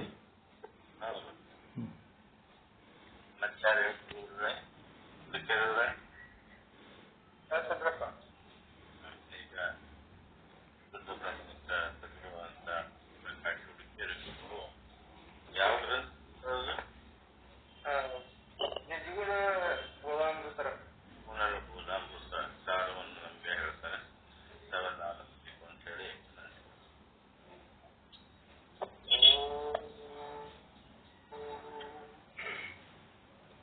ನಮ್ಮ ಜ್ಞಾನಪೀಠದ ಶ್ರೀ ಶರಣ ಮಂಗಳ ಪಾದಗಳಿಗೆ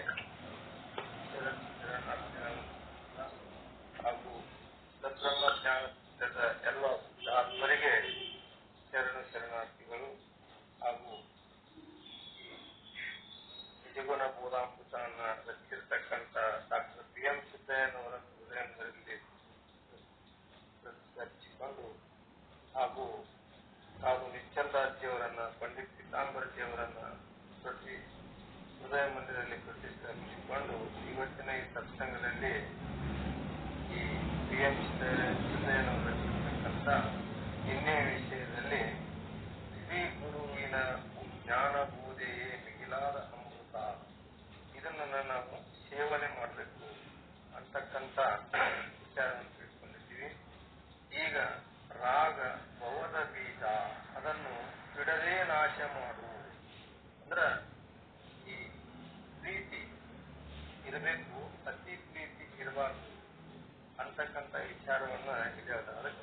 ಅದರ ಮೇಲಾದ್ರೂ ನಮಗ ಪ್ರೀತಿ ಇರಬೇಕು, ಆದ್ರೆ ಈ ಸಾಗರದಲ್ಲಿ ನಮ್ಗೆ ಹ್ಯಾಗ ಪ್ರೀತಿ ಐತಿ ಅಂತಕ್ಕಂಥ ವಿಚಾರವನ್ನ ಹೇಳ್ತಾರೆ. ಅದನ್ನ ಮತ್ತೆ ಹ್ಯಾಗ ನಾಶ ಮಾಡ್ಕೋಬೇಕು.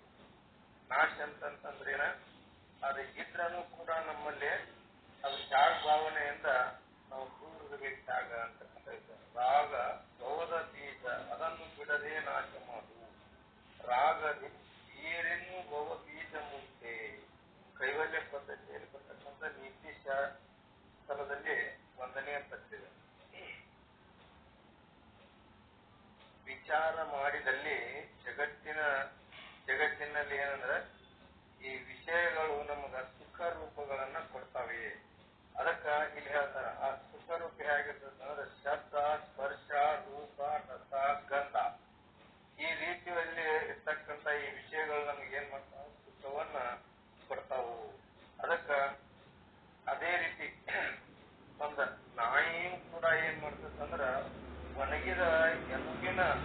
ಎಲುವಿನಲ್ಲಿ ಸುಖ ರೂಪವನ್ನ ಐತಂತೆ ಕಸ ಎಲುವನ್ನ ಮೇಲೆ ಆಸೆ ಪಡ್ತದೆ.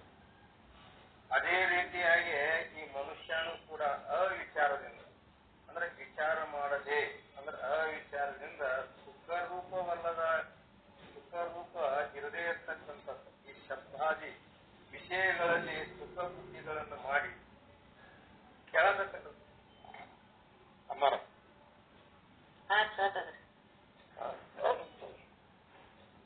ಸುಖ ಬುದ್ಧಿ ಮಾಡಿ ಅವುಗಳನ್ನ ಭೋಗಿಸಿ ಸುಖಿಯಾಗ್ಬೇಕಂತೇಳಿ ಅವುಗಳಲ್ಲಿ ಆತ ಆಸೆ ಪಡ್ತಾನೆ. ಅಲ್ಲಿಯೇ ನಮಗ ಆಸೆ ಅಂತಂದ್ರೇನ ರಾಗ, ಅದ ಆಸೆ ಪಡೋದನ್ನ ರಾಗವೆನಿಸುತ್ತದೆ. ರಾಗ ಅಂದ್ರೇನ ನಮಗ ಅತಿಯಾದ ಈ ಭವಸಾಗರದಲ್ಲಿ ಪ್ರೇಮ ಹಚ್ಚಿದ್ರಾಗ ಅಂದ್ರೆ ರಾಗ ಐತಿ. ಅದಕ್ಕೆ ಇಲ್ಲಿ ಹೇಳ್ತಾರ ಆ ಪರಮಾನುಭವ ಬೋಧೆಯಲ್ಲಿ ಬರ್ತಕ್ಕಂಥ ಒಂದು ಇದನ್ನ ಹೇಳ್ತಾರ ಶ್ಲೋಕ. ಸುಖದ ಬೆಂಬ ಅಳಿಗೊಂಡು ಸುಖವಿಲ್ಲದಿರ್ಬೇಡ, ಸುಖದ ಬೆಂಬಳಿಗೊಂಡು ಸುಖವಿಲ್ಲದಿರ್ಬೇಡ, ಸುಖವ ನಿಶ್ಚಯಿಸಿ ವಿಷಯದವು ಅಂದ್ರೆ ಸುಖವ ಸುಖದ ಬೆಂಬ ಹಚ್ಚಿ ಕೆಲಸ ನಾವು ಸುಖ ಇದ್ರಾಗನ ಆಯ್ತಂತೆ ಕೆಲಸ ಸುಖ ಇಲ್ಲದ್ರಲ್ಲಿ ನಾವು ಸುಖ ಆಯ್ತಂತೇಳಿ ನಿಶ್ಚಯ ಮಾಡ್ಕೊಳ್ತೀವಿ. ಅಂದ್ರೆ ಸಂಸಾರದಲ್ಲಿ ನಿಜವಾಗಿ ನಮಗ ಸುಖ ಇಲ್ಲದಿದ್ರೂ ಕೂಡ ನಮಗ್ ಸುಖ ಐತಂತೇಳಿ ಅದರಲ್ಲಿ ನಿಶ್ಚಯ ಮಾಡ್ಕೊಂತ ನಾವು ಮತ್ತು ಸುಖಮಯವೆಂದು ತೊಡಗಿ ಬಿಡದಿರ್ಪ. ನಾವು ಸುಖ ಇದ್ರಾಗನ ಆಯ್ತಂತೇಳಿ ಅದನ್ನ ಬಿಡಂಗಿಲ್ಲ. ಅದಕ್ಕೆ ಅದರಲ್ಲೇನ ನಮ್ದು ಸತ್ ಸುಖ ಬುದ್ಧಿ ರಾಗವೆನ್ನಿಸುತ್ತದೆ. ಆ ಬುದ್ಧಿ ಏನಿಸ್ತದ ಅಂದ್ರ ಅದೇ ನಮಗ ಪ್ರೀತಿ ಅನಿಸ್ತದ, ಅದರಲ್ಲೇನ ನಮಗೆ ಇರಬೇಕು ಅನಿಸ್ತದ. ಹಾಗೆ ಹೀಗೆ ಈ ರಾಗ ಬುದ್ಧಿ ಎಲ್ಲರಲ್ಲೂ ಉಂಟದು. ಈ ಎಲ್ಲರಲ್ಲೂ ಸರ್ವರಲ್ಲೂ ಉಂಟು. ಎಲ್ಲರೂ ರಾಗದಲ್ಲಿನ ಹುಟ್ಟಿ ರಾಗದಲ್ಲಿನ ಬೆಳೆದು ಈ ರಾಗದಿಂದಲೇ ಬಾಳಿ ನಮಗ ಬೇಸರ ಅನಿಸಂಗಿಲ್ಲ. ಯಾಕೆ ಬೇಸರ ಅನ್ಸಂಗಿಲ್ಲ? ಕಷ್ಟ ಬಂದಾಗ ನಾವು ಏನ್ಪ ಬಹಳ ಕಷ್ಟ ಬರ್ತೀವಿ, ಬಹಳ ನನ್ನಂತ ಕಷ್ಟ ಯಾರಿಗೆ ಬರಬಾರ್ದು ಅನ್ನುವಂತ ಒಂದು ನೋವು ಬಂದಿರ್ತದ. ಮತ್ತ ಸುಖ ಬಂದ ಕೂಡಲೇ ಅದನ್ನ ಮರೆತು ಬಿಟ್ಟಿರ್ತದ. ತಾತ್ಕಾಲಿಕವಾಗಿ ಕಷ್ಟನೂ ಬರ್ತದೆ. ಅದಕ್ಕೆ ಎರಡನ್ನೂ ಮೀರಿದಂತ ಒಂದು ಸುಖ ಇಲ್ಲ.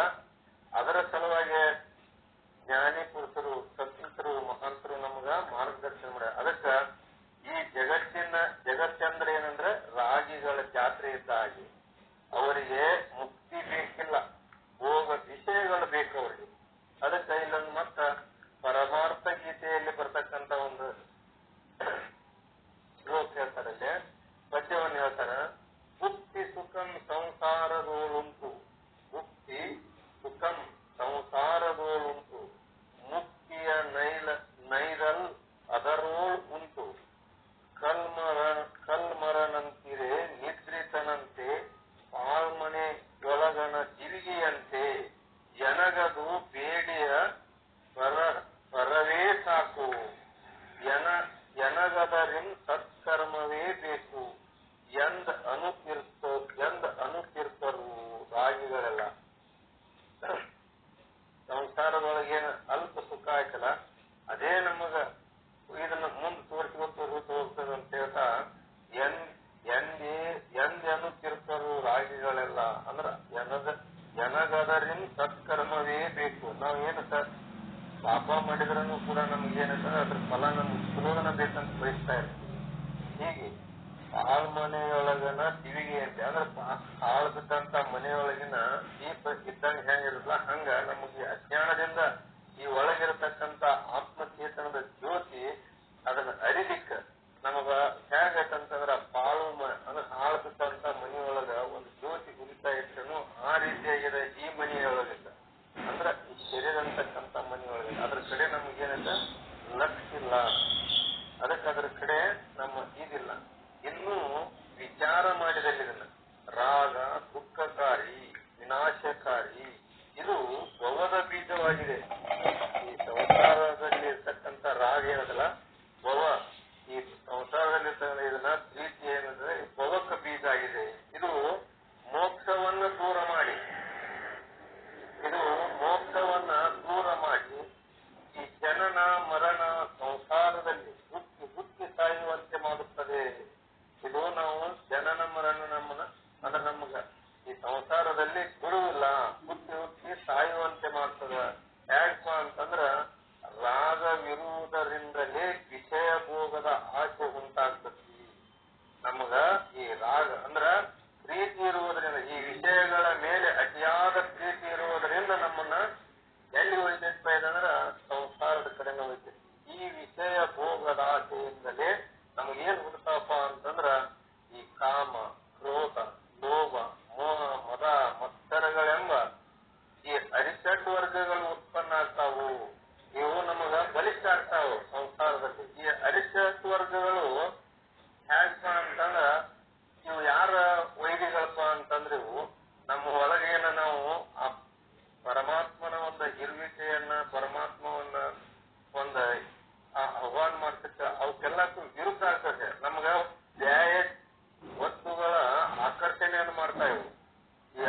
ಏನಾಗ್ತಾನಂದ್ರ ಮಾಡಬಾರದ ಅಧರ್ಮ ಕಾರ್ಯಗಳಿಂದ ಅಧಪತನ ಹೊಂದ್ತಾನೆ. ಕಾರಣ ಅವನನ್ನು ಈ ಭವನದಲ್ಲಿ ಅಂದ್ರೆ ಈ ಭವದಲ್ಲಿ ಜನನ ಮರಣ ಸಂಸಾರದಲ್ಲಿ ನಿರಂತರ ಹುಟ್ಟಿ ಹುಟ್ಟಿ ಸಾಯುವಂತೆ ಮಾಡುತ್ತದೆ. ಆದ್ದರಿಂದ ಈ ಅತಿಯಾದ ರಾಗ ಏನ್ ಮಾಡ್ತದಂದ್ರೆ ಈ ಸಂಸಾರವನ್ನ ಉತ್ಪನ್ನ ಮಾಡ್ತದ, ಇನ್ನು ಬಲಿಷ್ಠ ಮಾಡ್ತದಂತ. ಅದಕ್ಕೆ ರಾಗವು ಭವದ ಬೀಜವಾಗಿದೆ. ರಾಗವಿಂತಿದು ಸರ್ವಭೋಗಕ್ಕೆ ಬೀಜವಾ. ಈ ರಾಗ ಅಂತ ಪ್ರೀತಿ ಅಂತಕ್ಕಂಥ ಸರ್ವಭೋಗಕ್ಕೆ ಬೀಜನ. ಭೋಗವೇ ಕಾಮಾದಿಗಳ ಅರಿಪುಗಳ ಹಿಂಗೆ ಮೂಲವ. ಅರಿಪುಗಳಿಂದಲೇ ದುಃಖವಾಗಿ ಸಂಸ್ಕೃತಿಗೆ ರಾಗವೇ ಮುಖ್ಯ. ಈ ಸಂಸ್ಕೃತಿಯನ್ನು ಬೆಳಿಬೇಕಾದ್ರೆ ಏನಾಗಬೇಕಾದ್ರೆ ಅಂತ ಪ್ರೀತಿ ಬೇಕಂತ ಹೇಳ್ತಾರ ಅವರು. ಅದಕ್ಕೆ ಪರಮಾನುಭವ ಬೋಧೆಯನ್ನ ಹೇಳ್ತಾರ. ಅರಿಸೆಟ್ಟು ವರ್ಗಕ್ಕೆ ರಾಗವೇ ಬೀಜ. ದುರಿತ ಅಂಗಗಳಿಗೂ ತಾವೇ ಗೊತ್ತು ಅಂತ ಹೇಳ್ತಾರ. ಶ್ರೀ ಗುರು ವಚನ ಅಮೃತವಾದರೆ, ಇಲ್ಲಿ ಹೇಳ್ತಾರ ಅವರು ಗುರುಗಳು, ಶ್ರೀ ಗುರು ವಚನ ಅಮೃತವಾದರೆ, ಇಲ್ಲಿ ರಾಗ ಅಂತಕ್ಕಂಥದ್ದು ಏನದು ವಿಷ. ಶ್ರೀ ಗುರು ವಚನ ಮೋಕ್ಷ ಬೀಜವಾದರೆ ರಾಗ ಇದು ಭವದ ಬೀಜ. ಶ್ರೀ ಗುರುಗಳ ಒಂದು ತತ್ವ ಉಪದೇಶ ಏನಂದ್ರೆ ಮೋಕ್ಷವನ್ನು ನಮಗ ಸಾಧಿಸ್ಕೊಡ್ತದಲ್ಲ, ಅದಕ್ಕ ಅದು ಮೋಕ್ಷದ ಬೀಜ. ಮತ್ತ ಈ ರಾಗದ್ದೇನಕ್ಕಲ್ಲ, ರಾಗ ಇದು ಭೋಗ ಸಂಸಾರಕ ಬೀಜ, ಅದಕ್ಕೆ ಭವದ ಬೀಜ. ಶ್ರೀ ಗುರು ವಚನ ಭವ ನಾಶಿನಿಯಾದರೆ, ಈ ಶ್ರೀ ಗುರುಗಳ ಉಪದೇಶದಿಂದ ಈ ಸಂಸಾರವನ್ನು ನಾಶ ಮಾಡಿದರ, ಈ ಸಂಸಾರದಲ್ಲಿರ್ತಕ್ಕಂಥ ತಾಪತ್ರಯಗಳನ್ನ ದೂರ ಮಾಡಿದರ. ಈ ರಾಗ ಏನ್ ಮಾಡ್ತಂದ್ರೆ ಭವವೃತ್ತಿಕಾರಿ, ಭವವನ್ನ ವೃದ್ಧಿ ಮಾಡ್ತದೆ. ಈ ಸಂಸಾರದಲ್ಲಿರ್ತಕ್ಕಂಥ ರಾಗ ನಮಗೇನ್ ಮಾಡ್ತಿ, ಸಂಸಾರವನ್ನು ವೃದ್ಧಿಸ್ತದ, ಹೆಚ್ಚಿಸ್ತದ. ಆದ್ದರಿಂದ ಈ ರಾಗವನ್ನ ನಾವು ಹ್ಯಾಕ್ ಕಳ್ಕೋಬೇಕಂದ್ರೆ ಬಿಡದೆ ನಾವು ನಿರಂತರವಾಗಿ ಗುರುವಿನ ಸಮ್ಮುಖದಲ್ಲಿ ಇದ್ದು ವಿಚಾರ ಉಪದೇಶಗಳನ್ನು ಆಲಿಸಿ ಅದರಿಂದ ಆ ಸದ್ಗತಿಯನ್ನು ಹೊಂದುವಂತದ್ದು ಮತ್ತೆ ಈ ರಾಗವನ್ನು ನಾಶ ಮಾಡಿಕೊಳ್ತದೆ. ಅದನ್ನು ಹೇಗೆ ಮಾಡ್ಕೊಳ್ಬೇಕು ಅಂತಕ್ಕಂಥದ್ದು ಹೇಳ್ತಾರೆ. ಅದಕ್ಕೆ ಇಲ್ಲಿ ವಿಚಾರ ಮಾಡಿದಲ್ಲಿ ರಾಗ ಉತ್ಪತ್ತಿಗೆ ಈ ದೇಹಾತ್ಮ ಬುದ್ಧಿ ಕಾರಣ. ಈ ರಾಗ ಉತ್ಪತ್ತಿಗೆ ಯಾವ್ದು ಕಾರಣಪ್ಪ ಅಂದ್ರೆ ಈ ದೇಹದಲ್ಲಿರ್ತಕ್ಕಂಥ ಬುದ್ಧಿ, ದೇಹಾತ್ಮ ಬುದ್ಧಿ ಏನೈತಲ್ಲ ಇದೇ ನಮಗ್ ಕಾರಣ. ಈ ದೇಹಾತ್ಮ ಬುದ್ಧಿಗೆ ಅಜ್ಞಾನನ ಕಾರಣ. ಈ ದೇಹದ ಆಧ್ಯಾತ್ಮದ ಬುದ್ಧಿಗೆ ಏನಂದ್ರೆ ಅಜ್ಞಾನವೇ ಕಾರಣ. ಆದ್ದರಿಂದ ಈ ಅಜ್ಞಾನದಿಂದ ನಮಗ ರಾಗ ಬುದ್ಧಿ ಉಂಟಾಗ್ತದೆ. ಮತ್ತೆ ಇಲ್ಲಿ ಗುರು ಬೋಧೆಯಿಂದ ಅಖಂಡ ಸಚ್ಚಿದಾನಂದ ನಿರ್ಗುಣ ಆತ್ಮವೇ ನಾನು ಆತ್ಮಜ್ಞಾನವನ್ನು ಪಡೆದಲ್ಲಿ ಈ ಅಜ್ಞಾನ ನಾಶ ಆಗ್ತತಿ. ಅಂದ್ರ ನಾನು ಗುರು ಬೋಧೆಯಿಂದ ಅಖಂಡ ಸಚ್ಚಿದಾನಂದವಾಗಿರತಕ್ಕಂಥ ಪರಮಾತ್ಮನ ನಾನೆಂಬ ಆತ್ಮ ಜ್ಞಾನ ಆಗ್ಬೇಕು. ನಮಗೆ ಆತ್ಮಜ್ಞಾನ ಆದಾಗ ಆ ಅಜ್ಞಾನ ಅಂತಕ್ಕಂಥದ್ದು ನಾಶ ಆಗ್ತತಿ. ಆ ಅಜ್ಞಾನದಿಂದ ಈ ದೇಹಾತ್ಮ ಬುದ್ಧಿ ನಾಶವಾಗುತ್ತದೆ. ಈ ದೇಹಾತ್ಮ ಬುದ್ಧಿ ನಾಶ ಆದಾಗ ಇಲ್ಲಿ ನಮಗ ರಾಗ ಬುದ್ಧಿ ಅಂತಕ್ಕಂಥದ್ದು ನಾಶ ಆಗ್ತದೆ. ಆತ್ಮಜ್ಞಾನ ಆದ್ರೆ ನಮಗೇನಾಗ್ತದೆ, ಹೊರಟೋಗ್ಬಿಡ್ತದೆ. ಈ ರೀತಿ ಆತ್ಮಜ್ಞಾನದಿಂದ ನಾವು ರಾಗವನ್ನ ಅಳಿಬೇಕು, ಅದನ್ನ ನಾಶ ಮಾಡಿಕೊಳ್ಬೇಕು. ಇನ್ನು ಈ ಗುರು ಬೋಧನೆಯಿಂದ ಆತ್ಮಜ್ಞಾನವನ್ನ ಪಡೆದು ಆ ದೇಹಗಳೆಂಬ ಆ 6 ಅರ್ಷಡ್ವರ್ಗಗಳಲ್ಲ, ಕಾಮ, ಕ್ರೋಧ, ಲೋಭ, ಮೋಹ, ಮದ, ಮತ್ಸರ ಅಂತಕ್ಕಂಥವ ಆ ಅರ್ಷಡ್ವರ್ಗಗಳು ಈ ಜಗತ್ತಿನ ಭ್ರಾಂತಿಯನ್ನ ಅಳೆದು, ಈ ಜಗತ್ತುಗಳ ಭ್ರಾಂತಿಯನ್ನ ಅಳೆದು ನಾನು ಆ ಸಚ್ಚಿದಾನಂದ ಆತ್ಮನೇ ಇದ್ದೇನೆ, ಆ ಸಚ್ಚಿದಾನಂದ ಸ್ವರೂಪನಾಗಿರ್ತಕ್ಕಂಥ ಆತ್ಮನ ನಾನು ಇದ್ದೇನೆ. ನನ್ನ ನಿಜವನ್ನ ಅರಿದ ಆತ್ಮಜ್ಞಾನದಲ್ಲಿ ಅಂದ್ರೆ ನನ್ನ ನಿಜವನ್ನ ಅರಿದ ನನ್ನ ಆತ್ಮಜ್ಞಾನದಲ್ಲಿ ನಾನು ಅಂದ್ರೆ ರಾಗವನ್ನ ಅಳಿದಿರುತ್ತೇನೆ. ಅಲ್ಲಿ ರಾಗನ ದ್ವೇಷನ ಇರುವುದಿಲ್ಲ. ಆತ್ಮಜ್ಞಾನ ಆದ್ರ ಅಲ್ಲಿ ಇರೋದೇನೇ ಇಲ್ಲ, ಇಲ್ಲಿ ಸಾಧ್ಯನೇ ಇಲ್ಲ. ಹೀಗೆ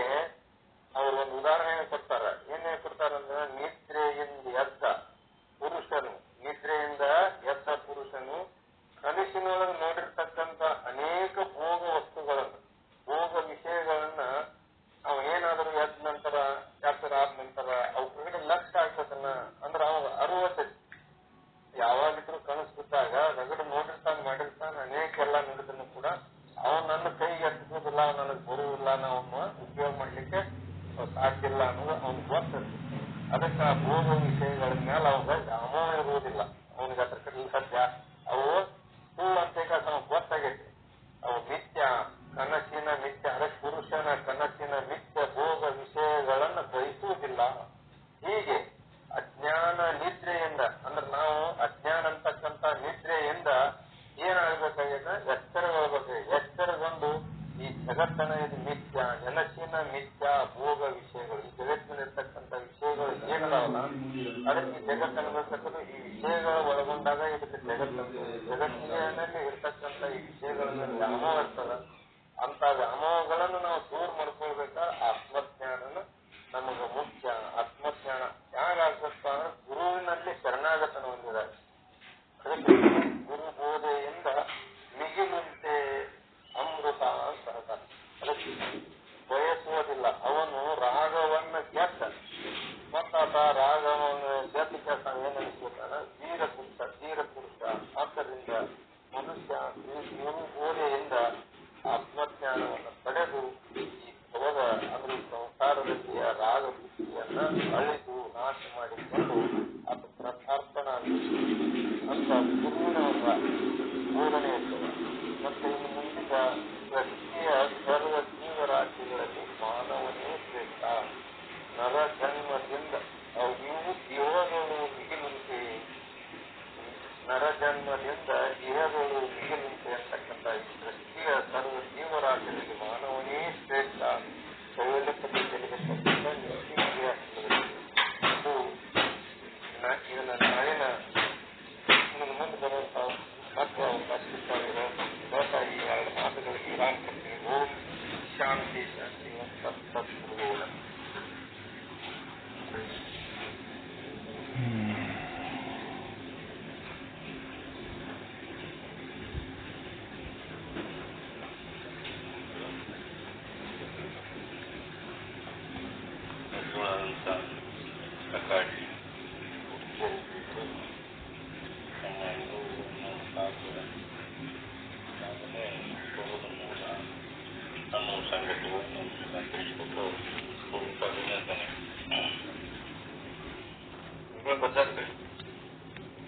ಹಾ ಬಂದೀನಿ.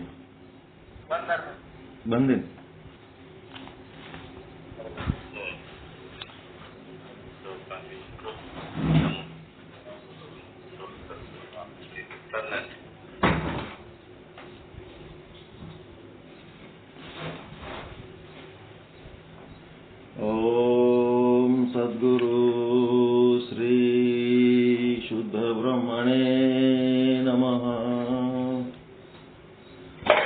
ಸಮಸ್ತ ಶುದ್ಧ ಬ್ರಹ್ಮ ಸ್ವರೂಪರೇ ತಮ್ಮೆಲ್ಲರಿಗೂ ಅನಂತ ಅನಂತ ಪ್ರಣಾಮಗಳು.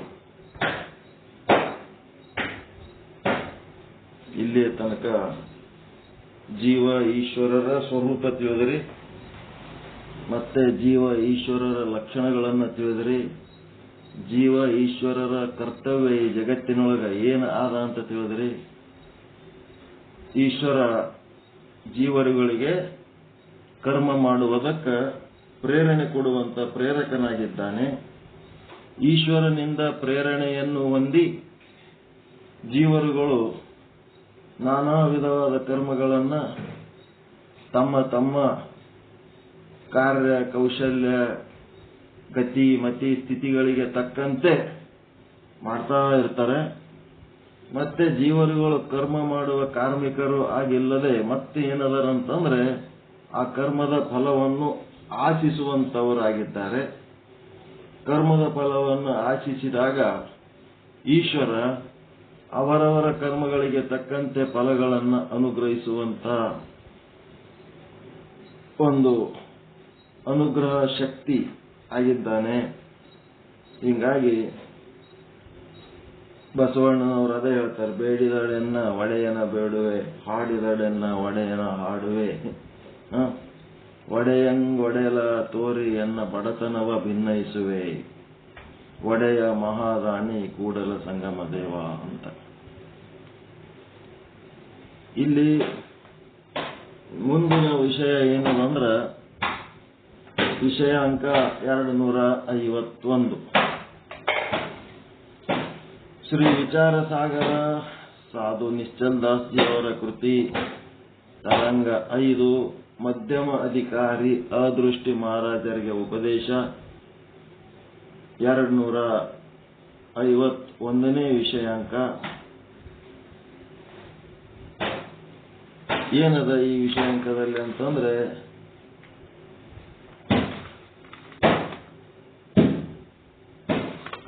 ಈಶ್ವರನಲ್ಲಿ ವಿಷಮ ದೃಷ್ಟಿಯಾಗಲಿ ಕ್ರೂರತ್ವಗಳಾಗಲಿ ಇರುವುದಿಲ್ಲ. ಈಶ್ವರನಲ್ಲಿ ವಿಷಮ ದೃಷ್ಟಿ ಅಥವಾ ಕ್ರೂರತ್ವಗಳು ಇರುವುದಿಲ್ಲ. ಈಶ್ವರ ಸದಾಕಾಲ ಮಂಗಳಕಾರಿ, ಶಂಕರ ಅಂದರೆ ಶುಭಕರ, ಎಂದೂ ಅವನಿಂದ ಅಶುಭ ಕಾರ್ಯಗಳು ನಡೆಯುವುದೇ ಇಲ್ಲ. ಅದಕ್ಕೆ ತರಂಗ 5 251ನೇ ವಿಷಯಾಂಕ 155ನೇ दोहा. मलिन सत्व अज्ञान में जो चेतन आभास, अधिष्ठानयुत जीव सो करत कर्म फल आस. ನಾವೇನ್ ಮಾಡ್ತೀವಿ, ಏನಾದ್ರೂ ಒಳ್ಳೇದಾದಾಗ ನಾವು ಮಾಡಿವಿ, ಪುಣ್ಯ ಮಾಡಿವಿ, ನಮ್ಲಿಂತೆ ಆಗ್ಯದ ಅಂತೇಳಿ ಅಲ್ಲಿ ಹೆಸರು ಗಳಿಸ್ಲಕ್ ಹೋಗ್ತೀವಿ. ಏನಾರೆ ಕೆಟ್ಟದ್ದು ಆಯ್ತು ಅಂತಂದ್ರೆ ಅದು ನಾ ಮಾಡಿಲ್ಲ, ಮತ್ತ ದೇವ್ರು ಮಾಡ್ಯಾನ, ಮತ್ತ ದೇವ್ರಿಲ್ಲ ಅಂದ್ರೆ ಬೇರೆ ಯಾರೋ ಮಾಡ್ಯಾರ ಅಂತೇಳಿ ಯಾರ ಮೇಲೆ ಗೂಬಿ ಕುಂದರ್ಸ್ಲಕ್ ಹೋಗ್ತೀವಿ. ಅದಕ್ಕೆ ಇಲ್ಲಿ ಏನು ನಮ್ಮ ಸ್ಥಿತಿ ಗತಿ ಮತಿಗಳು ಏನ್ ಅದಾವ, ಇವೆಲ್ಲದಕ್ಕೂ ಕಾರಣ ಯಾರು? ನಮ್ಮ ಸ್ಥಿತಿ ಗತಿ ಮತಿಗಳಿಗೆ ಕಾರಣ ಯಾರು?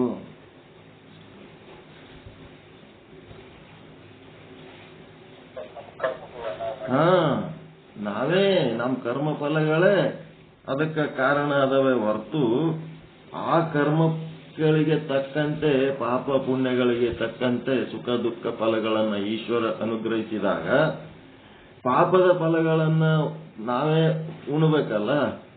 ಅದು ಉಣಬೇಕಾದ ಹೊತ್ನಾಗ ದೇವ್ರು ನಮಗ ಕೆಟ್ಟ ಮಾಡ್ಯಾನ, ಎಷ್ಟು ಕ್ರೂರಿ ಅದನ ಅಂತೇಳಿ ದೇವ್ರಿಗೆ ಬೈಲಕ್ಕೆ ಹತ್ತಿ ಬಿಡ್ತೇವೆ. ಅದಕ್ಕ ಸಂತೋಷವಾಗಿ ಸ್ವೀಕಾರ ಮಾಡುವಂತ ಗುಣ ಕಲಿಬೇಕು. ಸುಖ ಇರ್ಬೋದು, ದುಃಖ ಇರ್ಬೋದು, ಸಂತೋಷವಾಗಿ ಸ್ವೀಕಾರ ಮಾಡುವಂತ ಗುಣ ಕಲಿಬೇಕು. ವೇದ ಧರ್ಮನ ಕತೆ ನಿಮಗೆ ಗೊತ್ತು. ವೇದ ಧರ್ಮ ಮತ್ತೆ ಅವ್ರ ಶಿಷ್ಯ ಯಾರು? ಸಂದೀಪ. ವೇದ ಧರ್ಮ ಸಂದೀಪ. ಇಲ್ಲಿ ನೀವು ಆದರ್ಶ ಚೆನ್ನಾಗಿ ತಿಳ್ಕೋಬೇಕು.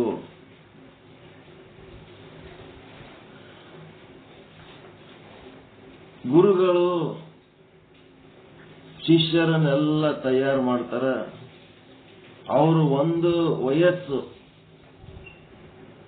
ಬಂದ ಮೇಲೆ ಏನಾಗ್ತದ, ಅವ್ರ ಆಯುಷ್ಯದ ಒಂದು ಕಾಲದಲ್ಲಿ ಅತ್ಯಂತ ಘೋರ ರೋಗಗಳು, ಕ್ಷಯ, ಪಾಂಡುರೋಗ, ಕುಷ್ಠರೋಗ, ಏನೇನು ರೋಗಗಳದಾವ ಎಲ್ಲ ರೋಗಗಳು ಆ ಶರೀರದೊಳಗ ಭೋಗ ಕೊಡ್ಲಿಕ್ಕೆ ಬರ್ಲಿಕ್ಕತ್ತವ ಅಂತ ಅವ್ರಿಗೆ ಗೊತ್ತಾಗ್ಬಿಡ್ತಾವ. ಗೊತ್ತಾದ್ಮೇಲೆ ಶಿಷ್ಯರಿಗೆ ಕರೆದು ಕೇಳ್ತಾರ, ಅಲ್ಲಿಂದ ಇಲ್ಲಿ ತನಕ ನಿಮಗ ಅನ್ನ ದಾಸೋಹ ಮಾಡಿ, ಜ್ಞಾನ ದಾಸೋಹ ಮಾಡಿ, ನಿಮಗೆಲ್ಲ ಒಂದು ಲೆವೆಲಿಗೆ ತಗೊಂಡು ಬಂದಿವಿ, ಸ್ವತಂತ್ರರಾಗಿ ನಿಮ್ಮದು ನೀವು ಮಾಡ್ಕೊಂಡು ಉಂಡ ಮಟ್ಟಿಗೆ ತಂದಿವಿ. ಆದ್ರೆ ನಮ್ಮ ಪರಿಸ್ಥಿತಿ ಏನಾಗ್ಯದ ಅಂದ್ರ ಹಿಂಗಾಗ್ಯದ. ನಮಗ ಒಬ್ಬರು ಯಾರೇ ಸೇವೆಗಾಗಿ ಸಹಾಯಕ್ಕಾಗಿ ಬೇಕು. ಈ ಸೇವೆಗಾಗಿ ನೀವು ಯಾರೇ ಒಬ್ಬರಿಬ್ಬರು ಉಳಿರಿ, ಉಳಿದವರೆಲ್ಲ ಹೋಗಿಬಿಡ್ರಿ ನಿಮ್ ಕೆಲಸಗಳು ನೋಡ್ಕೊಂಡು, ನಮ್ಮ ಸೇವೆಗಾಗಿ ಒಂದಿಬ್ರು ಉಳಿರಿ ಅಂತೇಳಿ ಗುರುಗಳು ಶಿಷ್ಯರಿಗೆ ರಿಕ್ವೆಸ್ಟ್ ಮಾಡ್ಕೊಂಡ್ರು. ಶಿಷ್ಯರಿಗೆ ರಿಕ್ವೆಸ್ಟ್ ಮಾಡ್ಕೊಂಡ್ರ ರೋಗದಿಂದ ಬಳಲುವ ಗುರುವಿನ ಸೇವೆ, ವಾತ ಪಿತ್ತ ಕಫ ಏನು ಮಲಮೂತ್ರ ಇವೆಲ್ಲ ಯಾರು ತೊಳ್ಕೊತ್ ಕುಂದಿರ್ಬೇಕು? ಇವ್ರ ಸಂಗಟ ಎಲ್ಲಿ ಹೊಲಸ ಹೋಗ್ಬಿಡಮಂತ ಯಾವ್ರು ಉಳಿಲಾರ್ದಂಗೆ ಹೋಗ್ಬಿಡ್ತಾರ. ಅವ್ರು ಒಬ್ರು ಉಳಿಲಾರ್ದಂಗೆ ಹೋಗ್ಬಿಡ್ತಾರ. ಅವ ಸಂದೀಪ ಎಲ್ಲೋ ಇದ್ದವ ಆಶ್ರಮಕ್ಕೆ ಬರ್ತಾನ, ಒಬ್ರು ಇಲ್ಲಲ್ಲ, ಯಾಕಡೆ ಹೋದ್ರು ಅಂತ ಕೇಳಿದ್ರ, ಹಿಂಗಪ್ಪ ನನಗೆ ರೋಗ ಉಲ್ಬಣ ಆಗ್ತದ, ನನಗೊಬ್ರು ಯಾರ ಸೇವೆ ಮಾಡ್ಲಕ್ಕಿರ್ರಿ, ಉಳ್ದವ್ರೆಲ್ಲ ಹೋಗ್ಬಿಡ್ರಿ, ಮುಂದೆ ನನಗೆ ಪಾಠ ಹೇಳೋದೇನಿಲ್ಲ, ಕೆಲಸ ಎಲ್ಲ ಕಲಿಸಿಬಿಟ್ಟಿನಿ ಅಂತ ಹೇಳಿದ್ರೆ ಎಲ್ಲರೂ ಹೋಗ್ಬಿಟ್ಟಾರ. ನೋಡಪ್ಪ, ನನ್ಗೆ ಯಾರು ನೋಡ್ಬೇಕು? ಯಾಕೆ ಚಿಂತೆ ಮಾಡ್ತೀರಿ? ನಾನದಿನಲ್ಲ. ಸಂದೀಪ ತಯಾರಾದ, ಗಂಗಾ ನದಿಯಿಂದ ನೀರು ತಂದು ಗುರುಗಳ ಆಶ್ರಮಕ್ಕ ಹೊತ್ತು ಹಾಕುವುದಕ್ಕ ಹುಡುಗ ಹೈರಾಣ ಆಗ್ತದ, ಸಣ್ಣದದ ಅಂತ ಹೇಳಿ ಗುರುಗಳು ಏನು ವಿಚಾರ ಮಾಡ್ತಾರ, ನದಿ ದಂಡಿಗೆ ಹೋಗ್ಬಿಟ್ರಾಯ್ತು, ನಾವು ನದಿ ದಂಡಿಗೆ ಒಂದು ಗುಡಿಸಲು ಹಾಕೊಂಡು ಇದ್ದು ಬಿಟ್ರಾಯ್ತು, ಅಲ್ಲೇ ನೀರು ತಂದು ಅಲ್ಲೇ ತೊಳಿಲಕ್ಕ ಚಲೋ ಆಗ್ತದ. ಶರೀರ ಎಲ್ಲ ಕೆಟ್ಟು ಹೋದಾಗ ಅದನ್ನು ತೊಳಿಲಕ್ಕ ಜಗ್ಗಿ ನೀರು ಬೇಕಾಗ್ತದ, ಬೇಕಾದಾಗ ಅಷ್ಟು ನೀರು ತರೋದಕ್ಕೆ ಹುಡುಗನ ಕಡೆಯಿಂದ ಆಗಂಗಿಲ್ಲ ಅಂತೇಳಿ ಗುರುಗಳು ಗಂಗಾ ನದಿ ಪಕ್ಕದಲ್ಲೇ ಗುಡಿಸಲು ಹಾಕೊಂಡಿರ್ತಾರ. ಸಂದೀಪ ಪ್ರತಿನಿತ್ಯ ಗುರುಗಳ ಸೇವೆ, ಅವರ ಆಹಾರ ವಿಹಾರ ಏನದ ಎಲ್ಲ ಮಾಡ್ತಿರ್ತಾನ.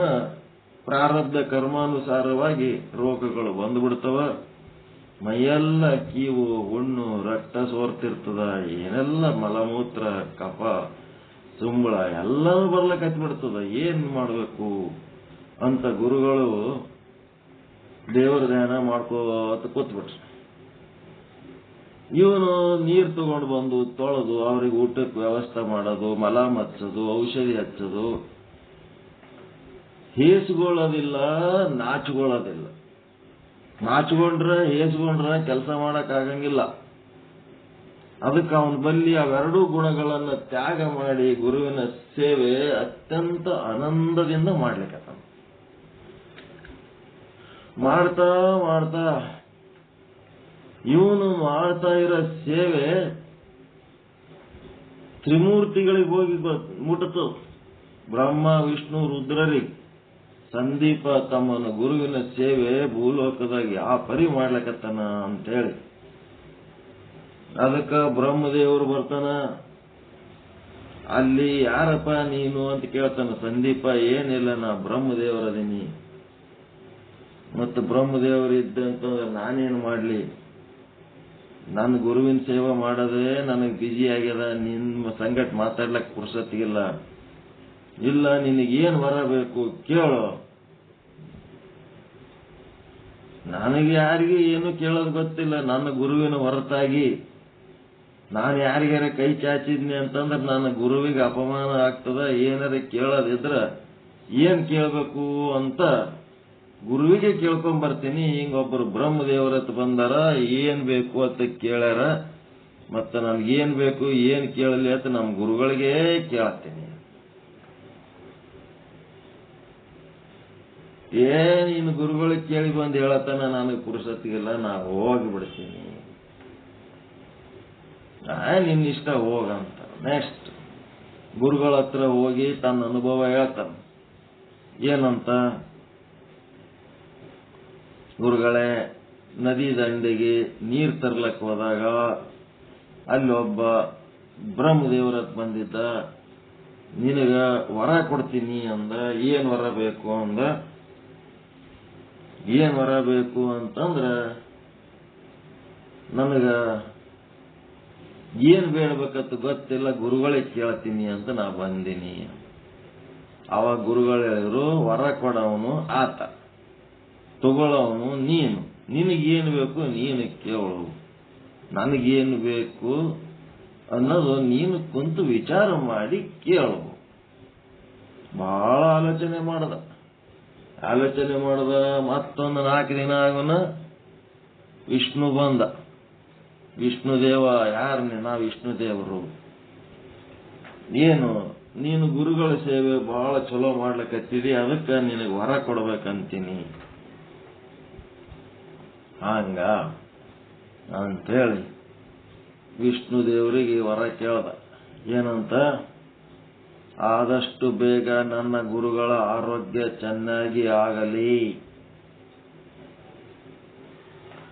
ಅವರು ಸೇವೆ ಮಾಡುವುದಕ್ಕ ನನ್ನ ಮೈ ಒಳಗ ಸಾಕಷ್ಟು ಉತ್ಸಾಹ ಶಕ್ತಿ ತುಂಬಲಿ, ಇದೇ ನನ್ನ ಇಚ್ಛೆ. ಅವರು ಸೇವೆ ಮಾಡೋದಕ್ಕ ನನಗ ಉತ್ಸಾಹ ಬರಬೇಕು, ನನಗ ಶಕ್ತಿ ಬೇಕು. ಸಣ್ಣವದೀನಿ, ಅವರು ಬಹಳ ವಜ್ಜೆ ಅದರ, ದೊಡ್ಡವರದಾರ, ನನಗೆ ಶಕ್ತಿ ಇಲ್ಲ ಅವ್ರಿಗೆ ಎತ್ತಿ ಇಳಿಸ್ಲಕ್ಕ. ಅಲ್ಲಿ ನನಗೆ ಸಂಕಟ ಆಗ್ಲಕತ್ತದ. ನನಗೆ ಶಕ್ತಿ ಬೇಕು ಅವ್ರ ಸೇವೆ ಮಾಡೋದಕ್ಕ, ಮತ್ತ ಬೇಸರ ಮಾಡ್ಕೊಳ್ಳಾರ್ದಂಗ ಉತ್ಸಾಹ ಬೇಕು. ನಮ್ಮ ಗುರುಗಳು ಆದಷ್ಟು ಬೇಗ ಆರಾಮ. ಅವಾಗ ಗುರುಗಳ ಹತ್ರ ಬರ್ತಾನ. ಬಂದ ಮೇಲೆ ಮತ್ತೆ ತನ್ನ ಅನುಭವ ಹೇಳ್ತಾನ. ಏನಂತ? ಗುರುಗಳೇ, ಇವತ್ತೊಬ್ಬ ವಿಷ್ಣು ದೇವತೆ ಬಂದಿದ್ದ. ವಿಷ್ಣು ದೇವ ಅಂತ ಬಂದಿದ್ದ. ಅದರ ಸಲುವಾಗಿ ಅವನು ವರ ಕೊಡ್ತೀನಿ ಅಂದ. ಮತ್ತ ನೀವು ಕೇಳಂದಿದ್ರಿ, ಏನ್ ಕೇಳಂದಿದ್ರಿ? ನಿನಗೇನ್ ಬೇಕು ಅದು ಕೇಳಂದಿದ್ರಿ. ಆಯ್ತು, ಏನ್ ಕೇಳಿದಪ್ಪ ಅಂತ. ನಮ್ಮ ಗುರುಗಳಿಗೆ ಆದಷ್ಟು ಬೇಗ ಆರೋಗ್ಯ ಸುಧಾರಣೆ ಆಗಲಿ ಅಂತ ಕೇಳಿದೆ. ಗುರುಗಳಿಗೆ ಸೇವೆ ಮಾಡುವುದಕ್ಕ ಸಾಕಷ್ಟು ಶಕ್ತಿ ಮತ್ತು ಉತ್ಸಾಹ ಬರಂಗ ಮಾಡುವಂತ ಕೇಳಿದೆ. ಅವಾಗ ಗುರುಗಳೊಂದು ಬಡಗಿ ತಗೊಂಡು ಅವನಿಗೆ ಹೊಡಿಲಕ್ ಚಾಲು ಮಾಡಿದ್ರು. ನಾನು ನನ್ನ ಜೀವನದೊಳಗ ಬಂದ ಪ್ರಾರಬ್ಧ ಕರ್ಮಗಳನ್ನ ನಾನು ಈ ಜನ್ಮದಾಗ ಸಂಪೂರ್ಣ ಅನುಭವಿಸಿ ಅವು ಖಾಲಿ ಮಾಡಿ ಮುಂದ ನಾನು ಮುಂದಿನ ಜನ್ಮಕ್ಕೆ ಸ್ವಚ್ಛ ಆಗಿ ಬರ್ಬೇಕಂತೀನಿ. ನೀನು ಆದಷ್ಟು ಬೇಗ ಆರಾಮಾಗ್ಲಿ ಅಂತಂದ್ರ, ಇನ್ನ ನಂದು ಭೋಗ ಇರೋದ್ರಾಗೆ ಆರಾಮಾದ್ನಿ ಅಂತಂದ್ರ ಅದು ಉಳಿತಂದ್ರ ಮುಂದಿನ ಜನ್ಮದಾಗ ಮತ್ತೆ ಭೋಗಿಸ್ಬೇಕಾಗ್ತದೋ ಮಾರಾಯ. ಇದು ಎಂತ ವರ ಕೇಳಿ ಕುಂತಿ. ಅವ ಎಲ್ಲದನ್ನ ಹೋಗಿ ಹುಡುಕ್ಯಾಡಿ ನಮಗ ವರ ಬೇಕಾಗಿಲ್ಲ, ಏನು ಬೇಕಾಗಿಲ್ಲ, ನೀನೇನ್ ತಥಾಸ್ತು ಅನ್ನೋದು ಬೇಕಾಗಿಲ್ಲ ಅಂತೇಳಿ ವಾಪಸ್ ಕ್ಯಾನ್ಸಲ್ ಮಾಡಿಬಿಡೋದು ವರ.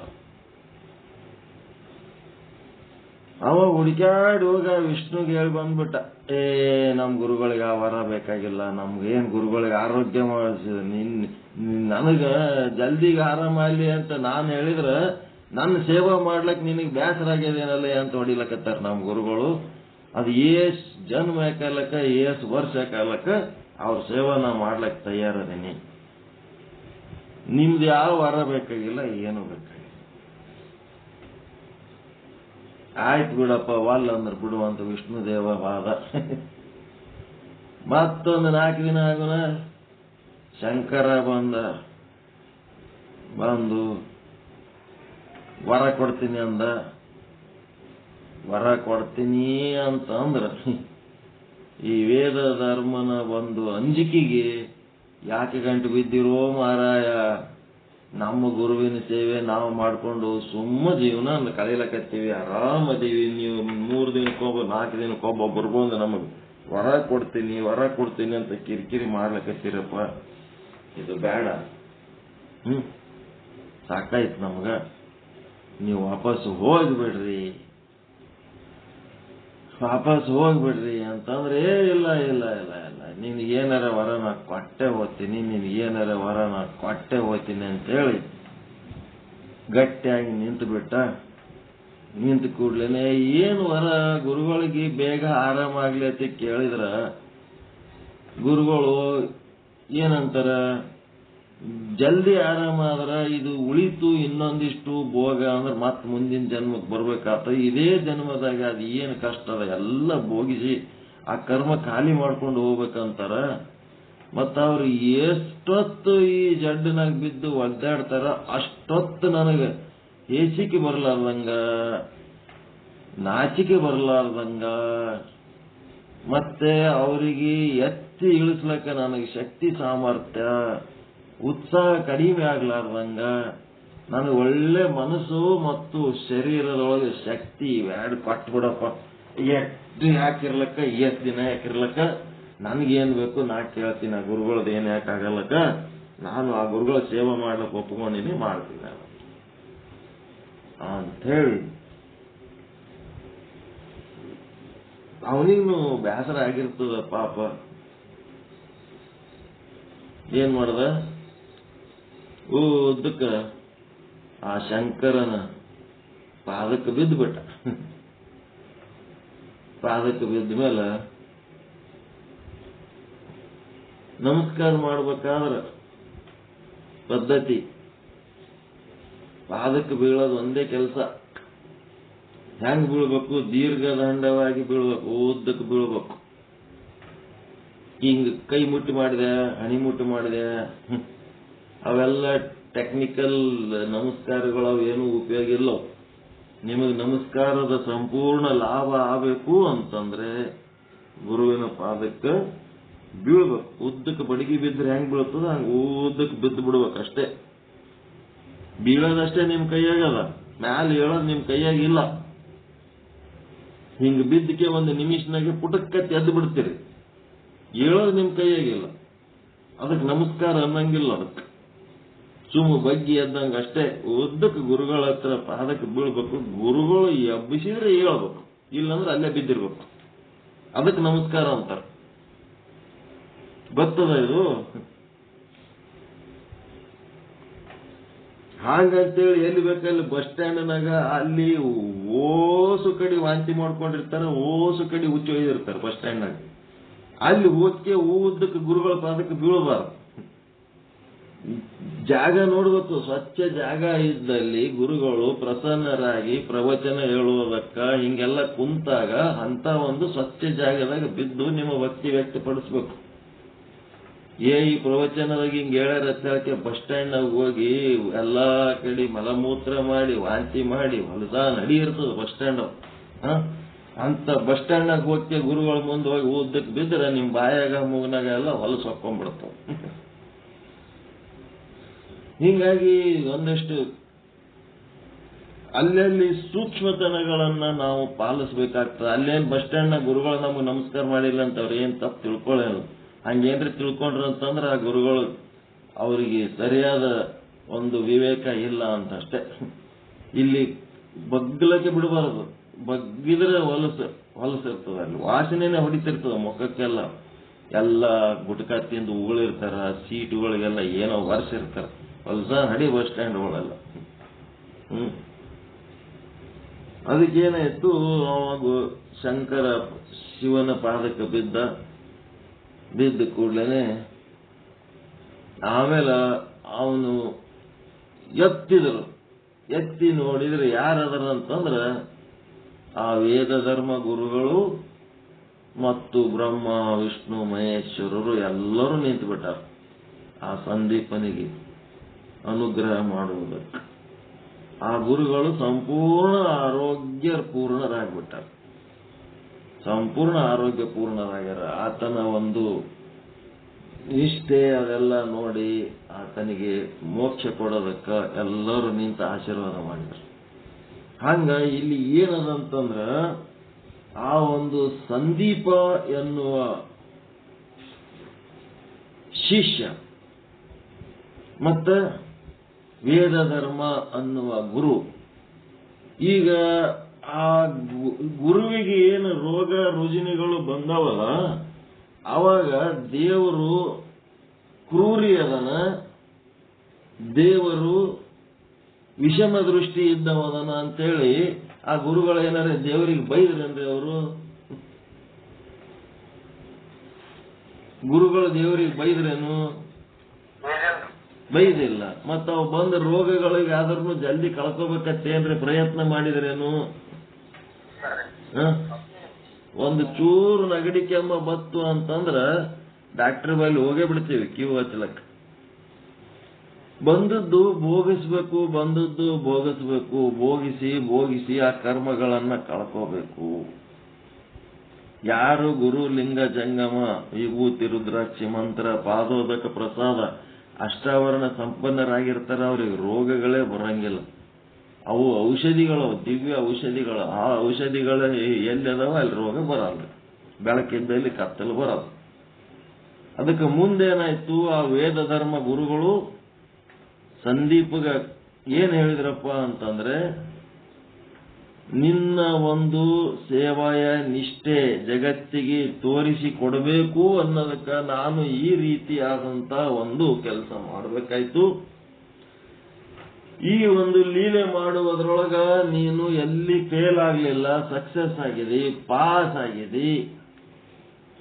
ಈ ಲೀಲೆ ಒಳಗ ಏನಾಯ್ತಪ್ಪ ಅಂತಂದ್ರ, ನಿನ್ನ ಕಡೆಯಿಂದ ವಿಪರೀತ ಸೇವೆ ಮಾಡಿಸ್ಕೊಂಡು ನಾನು ನಿನ್ನ ಋಣದಾಗ ಬಿದ್ದೆ ಅಂತಂದ್ರ ಗುರುಗಳು.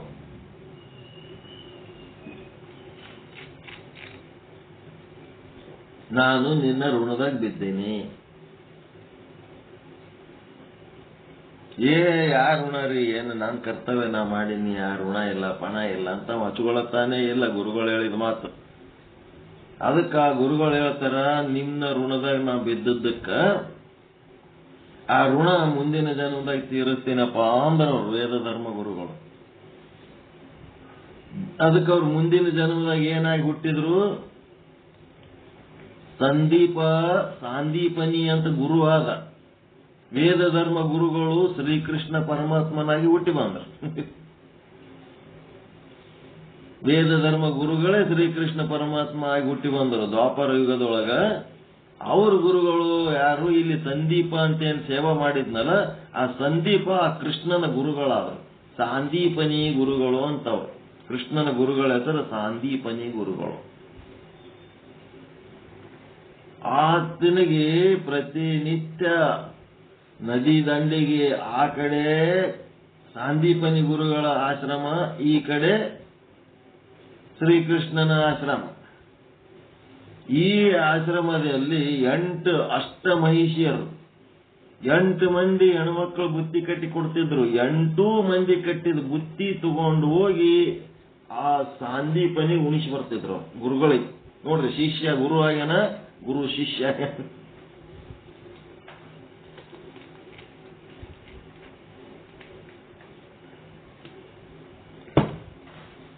ಏನು ಗುರು ಶಿಷ್ಯರ ಸಂಬಂಧ ಹೆಂಗದ ನೋಡ್ರಿ ಇಲ್ಲಿ. ಅದಕ್ಕೆ ಅಲ್ಲಿ ಹೋಗಿ 8 ಮಂದಿದು ಬುತ್ತಿ ಕಟ್ಟಿದ್ದು ಉಣಿಸಿ ಬರ್ತಿದ್ರು ಹೋಗಿ. ಅದರ ಕತೆ ಮುಂದುವರಿದ ಭಾಗ ಮತ್ತೊಂದ್ಸಾರಿ ಹೇಳ್ತೀನಿ, ಯಾವಾಗಾರ ನೆನಪು ಮಾಡ್ರಿ. ಈಗ ಹೇಳ್ಕೊತ್ ಕೂತರ ಕತೆ ಎಲ್ಲ ಬಹಳ ದೊಡ್ಡದಾಗ್ಬಿಡ್ತು. ಕತೆ ಮಹಾಭಾರತ ಕತೆಗಳವೆಲ್ಲ. ಈಗ ಇಲ್ಲಿ ತಿಳ್ಕೋಬೇಕಾಗಿದ್ದು ಏನು ಅಂತಂದ್ರ, ಅಷ್ಟೊಂದು ಬಾಧೆ ಉಂಟಾದಾಗಲೂ ಕೂಡ ಆ ಒಬ್ಬ ಜ್ಞಾನಿಯಾದಂತ ಗುರು ಆ ಪರಮಾತ್ಮನಿಗೆ ಏನಪ್ಪ ಎಷ್ಟು ತ್ರಾಸ ಕೊಡ್ಲಕತ್ತಿದಿ, ಎಂತ ರೋಗಗಳು ಪಟ್ಟಿದಿ ಅಂತ ಒಂದು ಚೂರು ಆ ಪರಮಾತ್ಮನ ನಿಂದೆ ಮಾಡ್ಲಾರ್ದೆ ಸಂತೋಷವಾಗಿ ಆ ರೋಗವನ್ನ ತಾನು ಭೋಗಿಸಿ ತನ್ನ ಪ್ರಾರಬ್ಧ ಕರ್ಮವನ್ನ ಕಳ್ಕೊಂಡ್ರು. ಇಲ್ಲಿ ಹೇಳಬೇಕಾಗಿದ್ದೇನದಂದ್ರೆ, ಈಶ್ವರನಲ್ಲಿ ವಿಷಮ ದೃಷ್ಟಿಯಾಗಲಿ ಕ್ರೂರತ್ವಗಳಾಗಲಿ ಇರುವುದೇ ಇಲ್ಲ. ಕೆಲವು ಜನ ಹೇಳುತ್ತಿರುತ್ತಾರೆ, ಏನ್ ಹೇಳ್ತಿರ್ತಾರೆ, ಈಶ್ವರನು ಕೆಲವರನ್ನ ಶ್ರೀಮಂತರನ್ನಾಗಿಯೂ ಈಶ್ವರನು ಕೆಲವರನ್ನ ಬಡವರನ್ನಾಗಿಯೂ ಈಶ್ವರನು ಕೆಲವರನ್ನ ಸುಂದರರಾಗಿಯೂ ಈಶ್ವರನು ಕೆಲವರನ್ನ ಕುರೂಪರಾಗಿಯೂ ಈಶ್ವರನು ಕೆಲವರನ್ನ ಅಂಗಸೌಷ್ಠವ ಆರೋಗ್ಯವಂತರಾಗಿಯೂ ದಷ್ಟಪುಷ್ಟರಾಗಿಯೂ ಈಶ್ವರನು ಕೆಲವರನ್ನ ಅಂಗವಿಕಲರನ್ನಾಗಿ ರೋಗಿಷ್ಠರನ್ನಾಗಿ ಮಾಡಿದ್ದಾನೆ. ನೋಡ್ರಿ, ಎಲ್ಲ ಈಶ್ವರ ಮಾಡ್ಯಾನ ಅಂತ ಈಶ್ವರನ ಮೇಲೆ ಹೇಳ್ತಿರ್ತಾರ. ಪರಮಾತ್ಮನು ಹೀಗೆಲ್ಲ ಯಾಕೆ ಮಾಡಬೇಕು, ಅವ ಯಾಕಪ್ಪ ಹಿಂಗ್ ಮಾಡಬೇಕು ಅಂತ ಪರಮಾತ್ಮನ ಮೇಲೆ ಅಪವಾದ ಮಾಡುತ್ತಿರುತ್ತಾರೆ. ಆದರೆ ಆ ಈಶ್ವರನಲ್ಲಿ ಕ್ರೂರ ದೃಷ್ಟಿ ಇಲ್ಲ, ವಿಷಮ ದೃಷ್ಟಿಯೂ ಇಲ್ಲ. ಆಯಾ ಜೀವಿಗಳ ಕರ್ಮಗಳಿಗನುಸಾರವಾಗಿ ಶ್ರೇಷ್ಠ ಕನಿಷ್ಠ ಭೋಗಗಳನ್ನ ಕೊಡುವುದರ ನಿಮಿತ್ತದಿಂದ ಈಶ್ವರ ಸೃಷ್ಟಿಯು ರಚಿತವಾಗಿರುತ್ತದೆ. ಅವರವರ ಕರ್ಮಗಳು ಪಾಪ ಪುಣ್ಯಗಳ ಕರ್ಮಗಳಿಗೆ ತಕ್ಕಂತೆ ಶ್ರೇಷ್ಠವಾದ ಕನಿಷ್ಠವಾದ ಭೋಗಗಳು ಕೊಡ್ತಿರ್ತಾನೆ, ಸುಖ ದುಃಖಾದಿಗಳು ಕೊಡ್ತಿರ್ತಾನೆ. ಆದ್ದರಿಂದ ಈಶ್ವರನಲ್ಲಿ ಕ್ರೂರತ್ವ ಮತ್ತು ವಿಷಮತ್ವ ಅನ್ನೋದು ಇಲ್ಲ. ವಿಷಮತ್ವ ಅಂತಂದ್ರ ಸಮ, ವಿಷಮ ಅಂದ್ರೆ ಭೇದ ಭಾವ, ಸಮ ಅಂತಂದ್ರ ಸಮಾನತೆ ಈಕ್ವಾಲಿಟಿ, ವಿಷಮ ಅಂತಂದ್ರೆ ಭೇದ ಭಾವ. ಅವನೊಳಗೆ ಯಾವ ಭೇದ ಭಾವಗಳೇ ಇಲ್ಲ.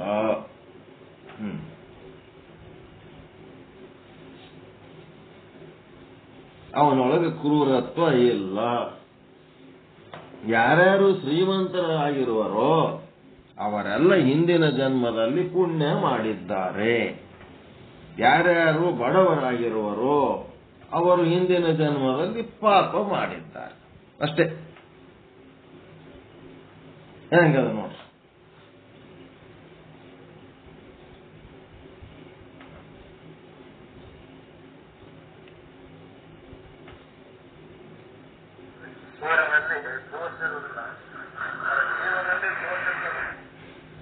ಏನ್ರಿ?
ಪಾಪ ಪುಣ್ಯ ಯಾಕ ಏನು ಅಂತ ಅವ್ರು ಏನ್ ಮಾಡ್ಯಾರ ಅದನ್ನು ಅನುಭವಿಸ್ತಿರ್ತಾರೆ.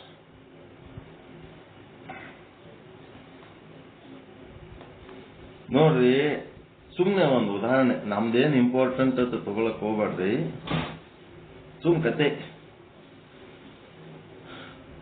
ಕೂಸ ಈಗ ಎಮ್ಡಿ ಮುಗಿದ ಕೂಡ್ಲೇನೆ, ನಮ್ಮ ಮಗಳು ಎಮ್ಡಿ ಮುಗಿದ ಕೂಡ್ಲೇನೆ ಮುಂದೆ ಮತ್ತೆ ಯಾವ್ದು ಕೋರ್ಸ್ ಓದ್ತೀನಿ, ಅದು ಓದ್ತೀನಿ, ಇದು ಓದ್ತೀನಿ, ಬರೀ ಓದೋದ್ ಮಾಡ್ಕೋತ್ 30 ವಯಸ್ಸಾದ್ರೂ ಹಂಗೆ ಆದ್ರೆ ಹಂಗ.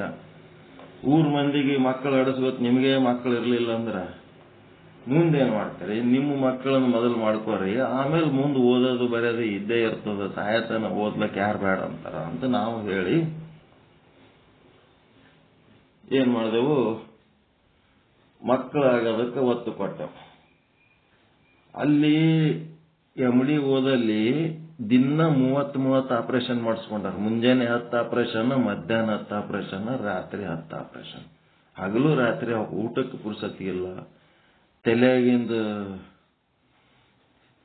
ಕೂದಲ ಹಿಕ್ಕೊಳಕ್ನು ಪುರ್ಸತಿಗಿಲ್ಲ.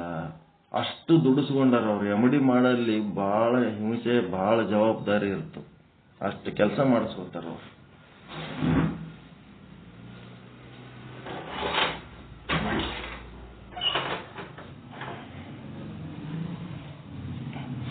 ಅದು ಏನಾಯ್ತು, ಪ್ರೆಗ್ನೆಂಟ್ ಆಗಬೇಕು ಅಂತಂದ್ರ ಹೆಣ್ಣು ಆರೋಗ್ಯಯುತವಾಗಿ ಇರಬೇಕು. ಈಕಿಗೆ ಊಟ ಸರಿಗಿಲ್ಲ, ಅದು ಸರಿಗಿಲ್ಲ, ಏನು ಉಪಚಾರ ಇರ್ಲಾರ್ದ ಟೈಮ್ನಾಗ ಒಮ್ಮಿಗೆ ಪ್ರೆಗ್ನೆಂಟ್ ಆಗೇ ಬಿಟ್ಲು. ಅದು ಏನಾಯ್ತು, ಮಾಸದೊಳಗ ಒಂದು ಆ ಕೂಸಿನ ಗಾತ್ರದಷ್ಟೇ ಒಂದು ಸಣ್ಣದು ಒಂದು ಗಂಟು ಚಾಲು ಆಗ್ಬಿಡುತ್ತೆ. ಮಾಸದೊಳಗೆ ಕೂಸಿನ ಸಂಗಟ ಅದು ಅಂತ ತಯಾರಾಗ್ಬಿಡುತ್ತೆ. ಏನ್ ಇವರು ಔಷಧಿಗಳು ಕೊಡ್ತಾರ, ಅದು ಕೂಸಿನಕಿಂತ ಮೊದಲು ಹೋಗಿ ಅದಕ್ಕೆ ಮುಟ್ಟಿ ಬಿಡೋದು, ಅದಕ್ಕೆ ಹೋಗಿ ಅದಕ್ಕೆ ಪ್ರಾಪ್ತಿ ಆಗೋದು. ಇದಕ್ಕೆ ಸಿಗತ್ತಾನೆ ಇಲ್ಲ ಕೂಸಿಗೆ.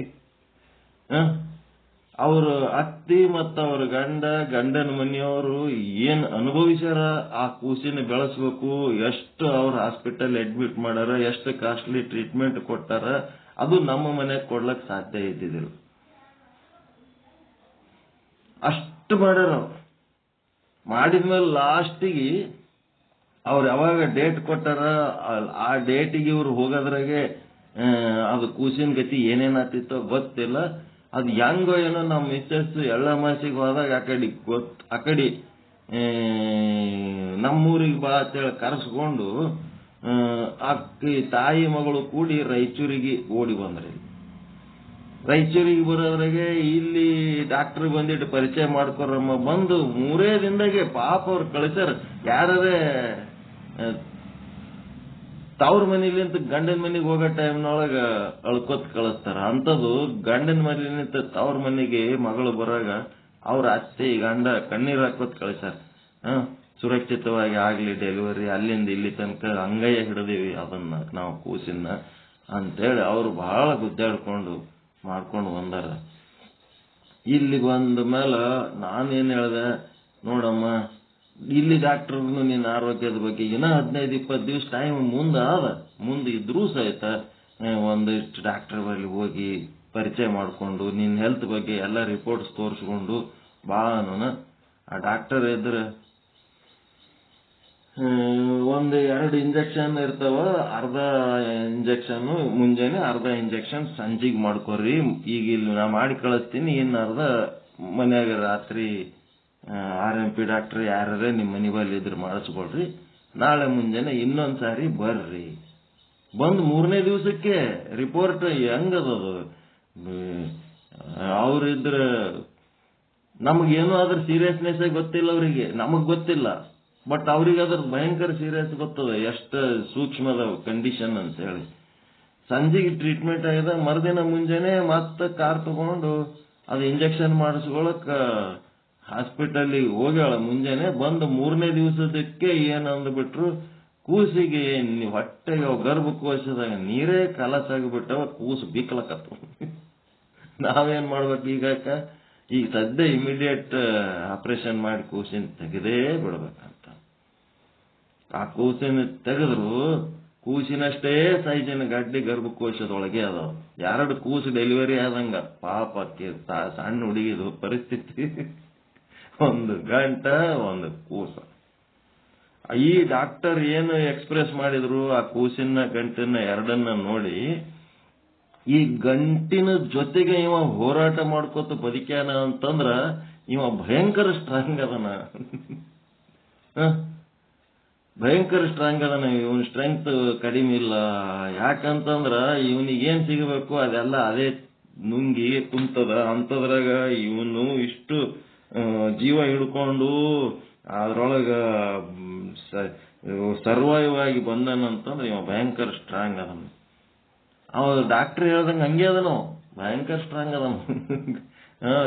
ಎತ್ಕೊಂಡ್ರಿ ಒಳ್ಳೆ ಕರೆಂಟ್ ಹಿಡ್ದಂಗ ಆಗ್ತದ ಅವನಿಗೆ, ಅಷ್ಟು ಸ್ಟ್ರಾಂಗ್ ಅದನು. ಇದು ಏನು ಅಂತಂದ್ರೆ, ಹುಟ್ಟಬೇಕು ಮನುಷ್ಯ, ಅವ ಹುಟ್ಟುವ ಸ್ಥಳ ನೋಡ್ರಿ, ಪ್ಲೇಸ್ ಆಫ್ ಬರ್ತ್ ಅಲ್ಲೇ ಡಿಸೈಡ್ ಆಗಿತ್ತು. ಅಲ್ಲೇ ಮಾಡಬೇಕು, ಅಲ್ಲೇ ಸುರಕ್ಷಿತವಾಗಿ ಮಾಡೋಣ ಅಂತ ಅವ್ರ ಅತ್ತಿ ಅವ್ರ ಗುರುಗಳಿಗೆ, ಆಕೆ ಅಮ್ಮಗೆ ಯಾರು ಕಲ್ಸ್ಯಾರ ಅವ್ರ ಗುರುಗಳ ಕಡೆಯಿಂದ ಟ್ರೀಟ್ಮೆಂಟ್ ಕೊಡ್ಸ್ಯಾರ. ಅವ್ರು ಅವ್ರು ಎಲ್ಲಿ ಕಲ್ತಾರ ಆ ಗುರುಗಳಿಂದ ಟ್ರೀಟ್ಮೆಂಟ್ ಕೊಡ್ಸ್ಯಾರ. ಮನೆಯವ್ರಿಗೆ ಕೊಟ್ಟು ಏನಾರ ಹೆಚ್ಚು ಕಡಿಮೆ ಆದ್ರೆ ಅಪವಾದ ಯಾಕ ಅಂತೇಳಿ ಅವ್ರಿಗಿಂತ ದೊಡ್ಡ ಡಾಕ್ಟರ್ ಬಳಿ ಟ್ರೀಟ್ಮೆಂಟ್ ಕೊಡ್ಸ್ಯಾರ. ಪ್ಲೇಸ್ ಆಫ್ ಬರ್ತ್, ಇದು ಕತೆ ಹೇಳೋದು ಕತೆ ಸೈಡ್ಗೆ ಇಡ್ರಿ. ಪ್ಲೇಸ್ ಆಫ್ ಬರ್ತ್ ಎಲ್ಲಿ ಹುಟ್ಟಬೇಕು ಅಂತೇಳಿ ಡಿಸೈಡ್ ಆಗಿದ್ದು, ಅಲ್ಲಿ ಹುಟ್ಟಬೇಕು ಅಂತ ಅವರೆಲ್ಲ ಡಿಸೈಡ್ ಮಾಡಿದ್ರು. ಅವನದು ಡಿಸಿಷನ್ ಹೆಂಗದ, ಅವನ ಕರ್ಮ ಫಲದ ಪ್ರಕಾರ ರಾಯಚೂರಿಗೆ ಓಡಿ ಬಂದು ಹುಟ್ಟಾನು. ಅವ್ರ ಅಜ್ಜ ಅದೆಲ್ಲ ಮೊದಲು ರಾಯಚೂರಾಗೆ ಇದ್ದು ಹೋಗ್ಯಾರ. ಪೊಲೀಸ್ ಕಮಿಷನರ್ ಇದ್ದು ರಿಟೈರ್ ಆಗಿ ಹೋಗ್ಯಾರ ಅವರೆಲ್ಲ. ಅಂತ ಅಜ್ಜ ಅವರೆಲ್ಲ ಇಲ್ಲಿ ಇದ್ದು ಹೋದವರು.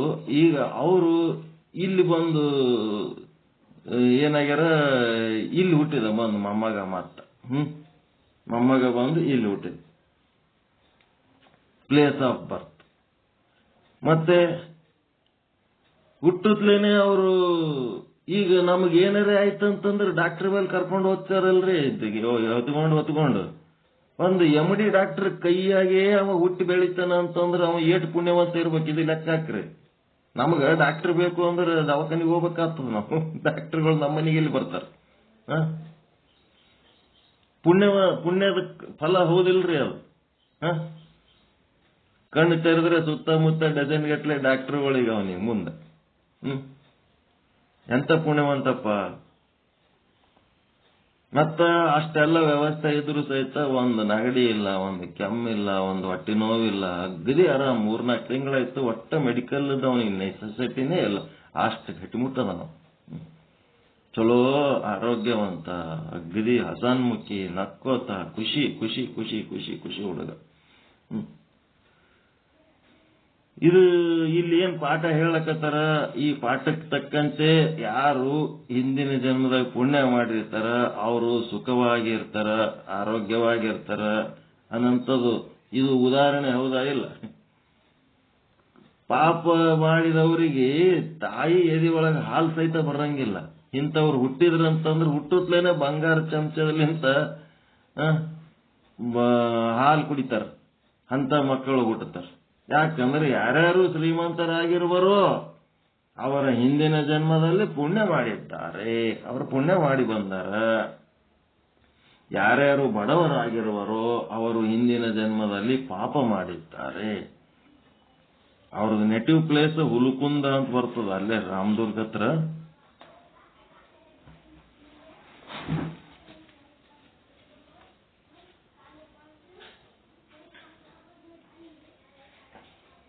ಆ ಹುಲುಕುಂದದಾಗ ದೊಡ್ಡದೊಂದು ದೇವಿ ಗುಡಿನೇ ಕಟ್ಟಿಸಿಬಿಟ್ಟಾರ ಅವರ ತಾತ ಅಜ್ಜ ನಿಂಗಯ್ಯ ಸ್ವಾಮಿಗಳು. ಪುಣ್ಯದ ಕೆಲಸ ಮಾಡ್ಯಾರ, ಮತ್ತ ಅವರೇ ಪುಣ್ಯ ಅನುಭವಿಸ್ಲಕ್ ಮತ್ತೆ ಬಂದಾರ.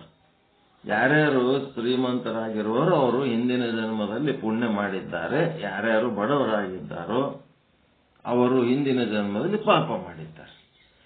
ಪಾಪ ಮಾಡಿದವರಿಗೆ ಪುಣ್ಯದ ಫಲ, ಪುಣ್ಯ ಮಾಡಿದವ್ರಿಗೆ ಪಾಪದ ಫಲ ಈಶ್ವರಿಗೆ ಕೊಡ್ಲಿಕ್ಕೆ ಏನ್ ತಲೆ ಕೆಟ್ಟದೇನು? ಯಾರು ಏನ್ ಮಾಡ್ಯಾರ ಆ ಫಲ ಅವ ಕೊಡ್ತಿರ್ತಾನ. ಪುಣ್ಯವಂತನಿಗೆ ಸುಖ, ಪಾಪಿಗೆ ದುಃಖ. ಪುಣ್ಯದ ಎಣ್ಣೆ ಇರುವ ತನಕವೇ ಸುಖ ಭೋಗದ ದೀಪ ಬೆಳಗುತ್ತಿರುತ್ತದೆ. ಯಾರೋ ಅದು ಹೀಗೆ ಹೇಳುತ್ತಾರೆ, ಯಾರೋ ಅದು ಹೀಗೆ ಹೇಳುತ್ತಾರೆ. ಏನ್ ಕರೆಂಟ್ ಅಂತ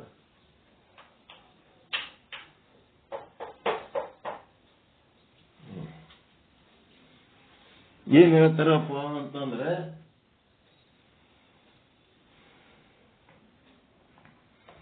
ಸರ್ವಕ್ಕಿಂತಲೂ ಅಂದರೆ ಪ್ರಥಮ ಸೃಷ್ಟಿಗಿಂತಲೂ ಪೂರ್ವದಲ್ಲಿ ಯಾವ ಕರ್ಮಗಳು ಇದ್ದಿರಲಿಲ್ಲ.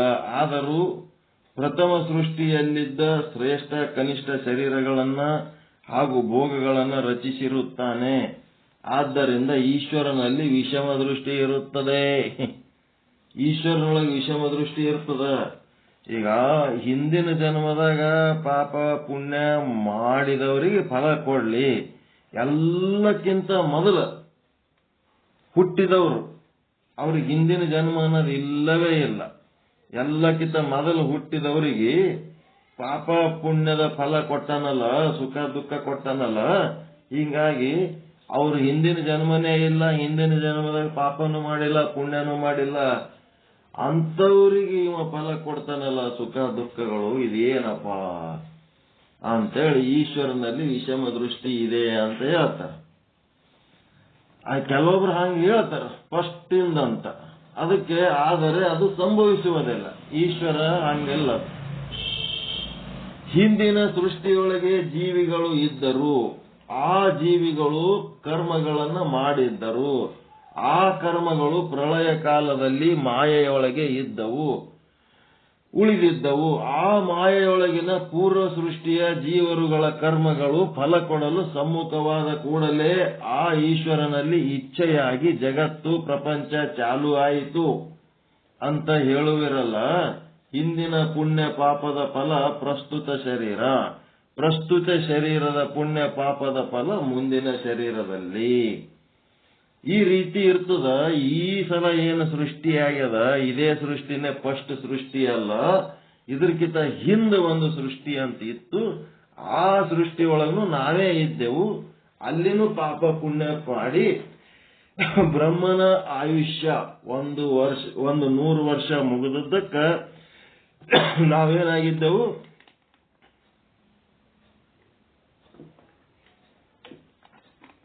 ಮೂಲ ಸ್ಥಾನಕ್ಕೆ ಹೋಗಿದ್ದೆವು. ಮತ್ತೆ ಯಾವಾಗ ಈಗ ಜಾತ್ರೆ ಹಾಕ್ಲಕ್ ಬಂದಿರ್ತಾರ ನೋಡ್ರಿ, ಜಾತ್ರೆಗೆ ಅಂಗಡಿಗಳು ಟೆಂಟ್ಗಳು ಹಾಕ್ಲಕ್ ಬಂದಿರ್ತಾರಲ್ಲ, ಅವ್ರೇನು ಅದೇ ಜಾತ್ರೆನ ಫಸ್ಟ್ ಜಾತ್ರೆ ಏನು ಅವ್ರಿಗೆ, ಅದ್ರ ಹಿಂದೂ ಏಸೋ ಜಾತ್ರೆ ಮಾಡಿರ್ತಾರ. ಹಂಗ ಹಿಂದಿನ ಜನ್ಮದಲ್ಲಿ ಹಿಂದಿನ ಸೃಷ್ಟಿಯೊಳಗ ಜೀವನ ಮಾಡಿ ಅಲ್ಲಿ ಪಾಪ ಪುಣ್ಯಗಳನ್ನ ಮಾಡಿ ಆ ಪಾಪ ಪುಣ್ಯಗಳನ್ನ ಅನುಭವಿಸಿ ಇನ್ನ ಏನ್ ಉಳಿದವ ಅವು ಹಂಗೆ ಅಲ್ಲಿ ಉಳಿಸಿರ್ತಾರ. ಅವು ಅನುಭವಿಸ್ಲಕ್ ಅವೇ ಜೀವರುಗಳು ಮತ್ತೆ ಮುಂದಿನ ಸೃಷ್ಟಿಯೊಳಗೂ ಬರ್ತಾರ. ಜಾತ್ರೆ ಮುಗಿದ ಕೂಡ್ಲೇನೆ ಅಲ್ಲಿ ಯಾರು ಇಟ್ಕೋತಾರ, ಓರಿ ಮೂರಿಗೆ ಅಂತ ಕಳಿಸ್ತಾರ. ಜಾತ್ರೆ ಮತ್ತೆ ಚಾಲು ಆಗನ ಮತ್ತೆ ಎಲ್ಲರೂ ಬರ್ತಾರ. ಹಾಂಗಿದು ಹೊಸ ಸೃಷ್ಟಿ ಬಂದ ಕೂಡ್ಲೇನೆ ಮತ್ತ ಜೀವರುಗಳು ತಮ್ಮ ಕರ್ಮ ಫಲ ಭೋಗ ಅನುಭವಿಸ್ಲಕ್ ಮತ್ತೆ ಬರ್ತಿರ್ತಾರ. ಹಿಂಗಾಗಿ ಹಿಂದಿನ ಜನ್ಮದ ಪಾಪ ಪುಣ್ಯಗಳು ಪ್ರಸ್ತುತ ಶರೀರಕ್ಕ ಮತ್ತು ಪ್ರಸ್ತುತ ಶರೀರದ ಪಾಪ ಪುಣ್ಯಗಳು ಮುಂದಿನ ಶರೀರಕ್ಕ. ಹಿಂಗಾಗಿ ಮೊಟ್ಟ ಮೊದಲ ಸೃಷ್ಟಿ ಅಲ್ಲಿ ಹಿಂದಿನ ಜೀವರು ಇಲ್ಲ, ಅಲ್ಲಿ ಕರ್ಮ ಇಲ್ಲ. ಮೊದಲನೇ ಸೃಷ್ಟಿಗೆ ಕಾರಣ ಏನು ಅಂತಂದ್ರ ಹೀಗೆಲ್ಲ ಹೇಳುವುದು ಸಂಭವಿಸುವುದಿಲ್ಲ. ಏಕೆಂದರೆ ಸಂಸಾರವು ಅನಾದಿಯಾಗಿರುತ್ತದೆ. ಆ ಸಂಸಾರ ಆದಿಯಲ್ಲದು, ಅನಾದಿ ಅದದು. ಅನಾದಿ ಅಂತಂದ್ರೆ ಫಸ್ಟ್ ಅಂತ ಬರಂಗಿಲ್ಲ ಅದ್ರೊಳಗ. ಈಗ ಒಂದು ಕೋಲು ಅಥವಾ ಒಂದು ಗೆರಿ ರೇಖೆ ಇತ್ತು ಅಂತಂದ್ರೆ ಅದಕ್ಕೆ ಈ ತುದಿ ಆ ತುದಿ ಅಂತ ಹೇಳ್ಬೋದು.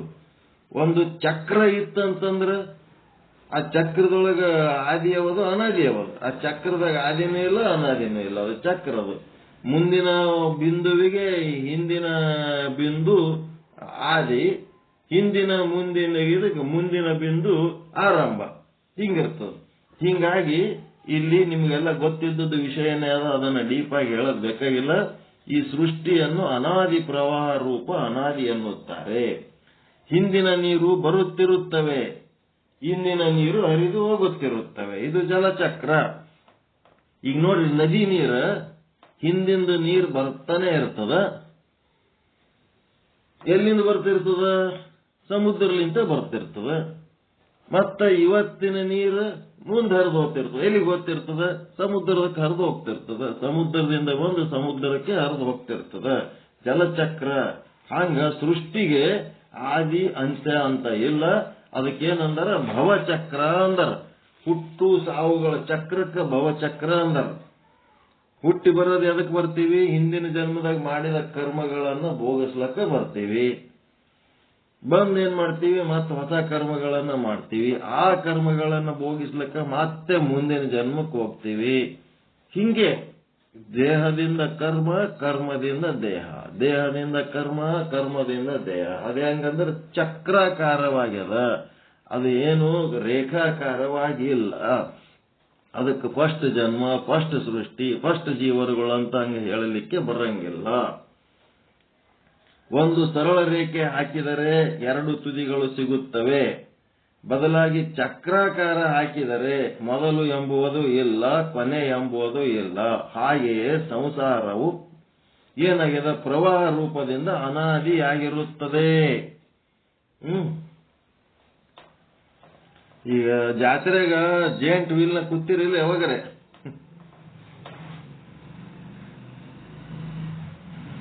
ಜೇಂಟ್ ವೀಲ್ನ ಕೂತಿರಲ್ಲ, ದೊಡ್ಡದು ಮ್ಯಾಲ ಹೋಗಿ ಕೆಳಗೆ ತಗೊಂಡ್ಬರ್ತಿರ್ತದಲ್ಲ, ಕುಂತಿರ ಕೂತಿಲ್ಲ? ತೊಟ್ಟಲ್ಗಳು ಮ್ಯಾಲ ಹೋಗ್ತಾವ ಮತ್ತೆ ತೆಳಗ್ ಬರ್ತಾವ, ಮ್ಯಾಲ ಹೋಗ್ತಾವ ಮತ್ತೆ ತೆಳಗ್ ಬರ್ತಿರ್ತಾವ. ಅದ್ರೊಳಗೆ ಫಸ್ಟಿನ ತೊಟ್ಲೆ ಹೋದು, ಲಾಸ್ಟಿನ ತೊಟ್ಲೆ ಹೋದು ಗೊತ್ತಾಗಂಗಿಲ್ಲ. ಹೀಗಾಗಿ ಆ ತೊಟ್ಟಲದಾಗಿಂದು ಹೊರಗೆ ಬರಬೇಕು ಅಂತ ಅನಿಸ್ತಿರ್ತದ. ಸ್ಟಾರ್ಟಿಂಗ್ ಕುಂದ್ರಾಗೇನೋ ಇಂಟ್ರೆಸ್ಟ್ ನಿಂತ ಕುಂದಿರ್ತೀವಿ, ಆಮೇಲೆ ಅದರಿಂದ ಹೊರಗೆ ಬರಬೇಕು. ಆ ಚಕ್ರದಿಂದ ಹೊರಗೆ ಬಂದ್ರೆ ಆ ಚಕ್ರ ತಿರುಗ್ತಿರ್ತದ. ಆ ತಿರುಗ ಚಕ್ರದಿಂದ ನಾವು ಮುಕ್ತ ಆಗ್ಬೇಕಾಗ್ಯದ ಅಷ್ಟೇ. ಭವಚಕ್ರ ತಿರುಗ್ಲಕತ್ತದ, ನಾವು ಅದರ ಕುತ್ತೇವೆ ಅಂದ್ರೆ ನಮಗ ತಿರುಗಿಸ್ತದ. ಅದರಿಂದ ಇಳದೇವಂದ್ರೆ ಅದು ತಿರುಗಿಸ್ತದೆ ನಮಗ ಇಲ್ಲ, ಅದರಿಂದ ಕಡೆಗೆ ಅದು ತಿರುಗಿಸ್ತದೆ. ದೇಹನೇ ನಾನು ಅಂತ ತಿಳಿದವನು ಅದ್ರೊಳಗೆ ಕುತ್ತಂಗ ಅದ್ರ ಸಂಗಟ ತಿರುಗ್ತಿರ್ತಾನ. ಕರ್ಮ ದೇಹ ಅಂತೇಳಿ ಯಾವನು ಆತ್ಮ ಅಂತ ತಿಳ್ಕೊಂಡಿರ್ತಾನ ಅವನು ಆ ಚಕ್ರದ ಕುತ್ತಿಲ್ಲ, ಅವ ಕೆಳಗದ ನಾವು, ಅವನಿಗೇನ್ ತಿರುಗಿಸಂಗಿಲ್ಲ. ಹಂಗ ಉತ್ತರೋತ್ತರ ಸೃಷ್ಟಿಯಲ್ಲಿನ ಭೋಗಗಳಿಗೆ ಪೂರ್ವದ ಸೃಷ್ಟಿಯ ಕರ್ಮಗಳು ಕಾರಣಗಳಾಗಿರುತ್ತವೆ. ಮುಂದೆ ಬರುವ ಸೃಷ್ಟಿಯ ಭೋಗಗಳಿಗೆ ಅದರ ಹಿಂದಿನ ಸೃಷ್ಟಿಯ ಕರ್ಮಗಳು ಕಾರಣಗಳಾಗಿರುತ್ತವೆ. ಸರ್ವಕ್ಕಿಂತಲೂ ಪ್ರಥಮದಲ್ಲಿ ಯಾವ ಸೃಷ್ಟಿಯೂ ಇರಲಿಲ್ಲ.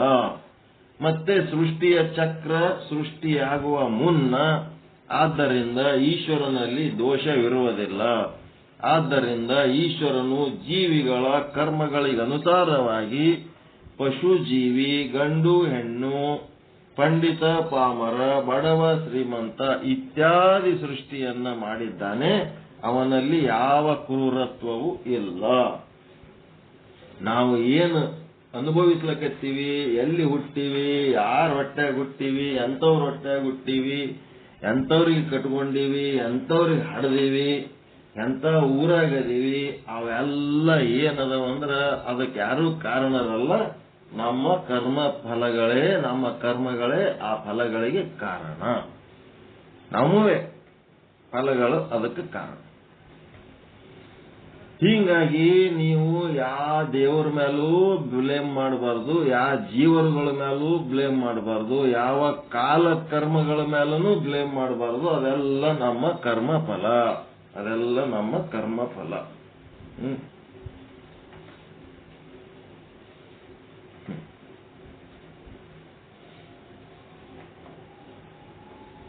ನಮ್ಮ ಕರ್ಮಫಲ ಅಂತ ಸಮಾಧಾನ ಸಿಗ್ತದ. ಅದು ಬಿಟ್ಟು ಯಾರ ಮೇಲೋ ಬ್ಲೇಮ್ ಮಾಡ್ಲಕ್ ಹೋದೇವ ಅಂತಂದ್ರ ಅವ್ರಿಗೆ ಅಂದ್ರೆ ಸುಮ್ಬಿರ್ತಾರ, ಅವರು ಜಗಳ ತೆಗಿತಾರ.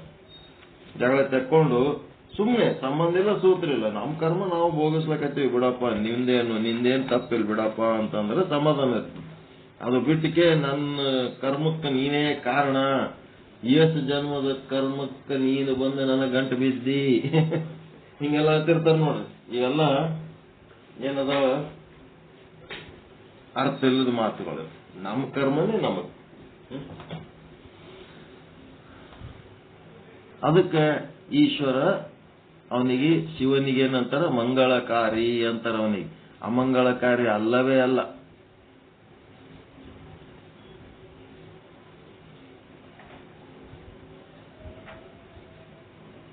ಎಲ್ಲದಕ್ಕೂ ಪ್ರೇರಣೆ ಕೊಡ್ಲಕತ್ತ ನಾವು ಈಶ್ವರ. ಮದುವೆ ಅಲ್ಲಾರ್ದೆ ಹಂಗೆ ಇರ್ತೀನಿ ಅಂದ್ರ ಇರು ಅಂತ, ಮದುವೆ ಮಾಡ್ಕೋತೀನಿ ಹೆಣ್ಣು ಹುಡುಕ್ತೀನ ಹುಡುಕಂತ, ಮಾಡ್ಕೋತೀನಿ ಮಾಡ್ಕೊ, ಮದುವೆ ಮಾಡ್ಕೊಳ್ಳೋದ್ರೆ ಲವ್ ಮ್ಯಾರೇಜ್ ಹಂಗೆ ಮಾಡೋಣ, ಹಂಗೆ ಇರೋ, ಮತ್ತಿನ್ನೇನೋ ಹಂಗೆ ಮಾಡು, ಏನ್ ಮಾಡ್ಬೇಕತ್ತಿ ಮಾಡು, ನಿನಗೆ ಏನ್ ಮಾಡ್ಬೇಕು ಅನ್ನಿಸ್ತದ ನಾನು ನಿನಗೆ ಪ್ರೇರಣೆ ಕೊಡ್ತೀನಿ.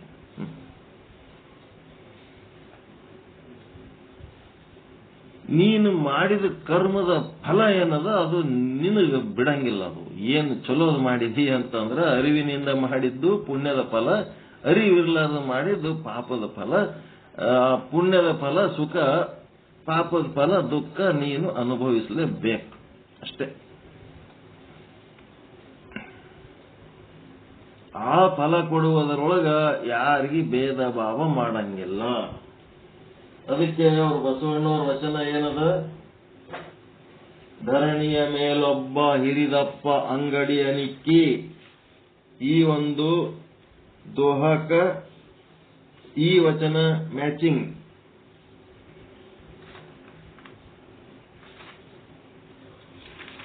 ಎಂತ ವಚನ ಕೇಳಿರಿಲ್ಲ ಇದು?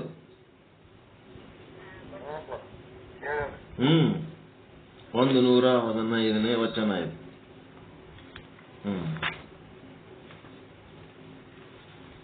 ಧರಣಿಯ ಮೇಲೊಂದು ಹಿರಿದಪ್ಪ ಅಂಗಡಿಯ ನಿಕ್ಕಿ, ಹರದ ಕುಳ್ಳಿರ್ದ ನಮ್ಮ ಮಹಾದೇವ ಶೆಟ್ಟಿ. ಈ ಜಗತ್ತನದು ಸೃಷ್ಟಿ ಮಾಡ್ಕೊಂಡು ಈಶ್ವರ ಕುತ್ತನ, ಶೆಟ್ಟಿ ವ್ಯಾಪಾರ ಮಾಡ್ಲಕ್ ಕುತ್ತನ. ಒಮ್ಮನವಾದರೆ ನುಡಿವನು, ಇಮ್ಮನವಾದರೆ ನುಡಿಯನು.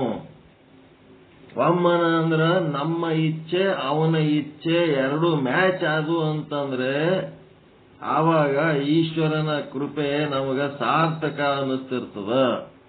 ನಮ್ಮ ಇಚ್ಛೆನೆ ಬೇರೆ ಅವನ ಇಚ್ಛೆನೆ ಬೇರೆ ಆದ ಹೊತ್ನಾಗ ಇವ ಅವನಿಗೆ ಬೈತಿರ್ತಾನ, ನಮ್ದು ಹಣೆ ಬಾರಿ ದೇವ್ರಂತ ಇದ್ನಂದ್ರೆ ಹಿಂಗ್ಯಾಕೆ ಆತಿತ್ತು ಅಂತೇಳಿ. ಅವಾಗ ಅವ ಏನಾಗ್ತಾನ, ಗಪ್ ಕೂತ್ ಬಿಡ್ತಾನ, ಸೈಲೆಂಟ್.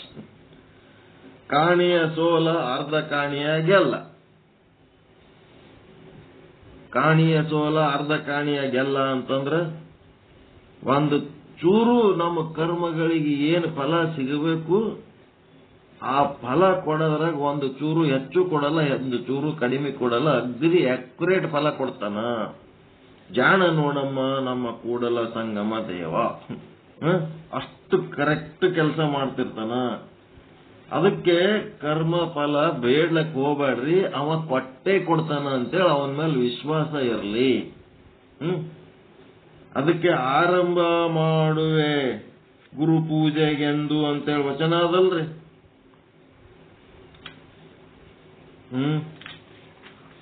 ಈ ವಚನ ಕೇಳಿರಿಲ್ಲ, ಆರಂಭ ಮಾಡುವೆ.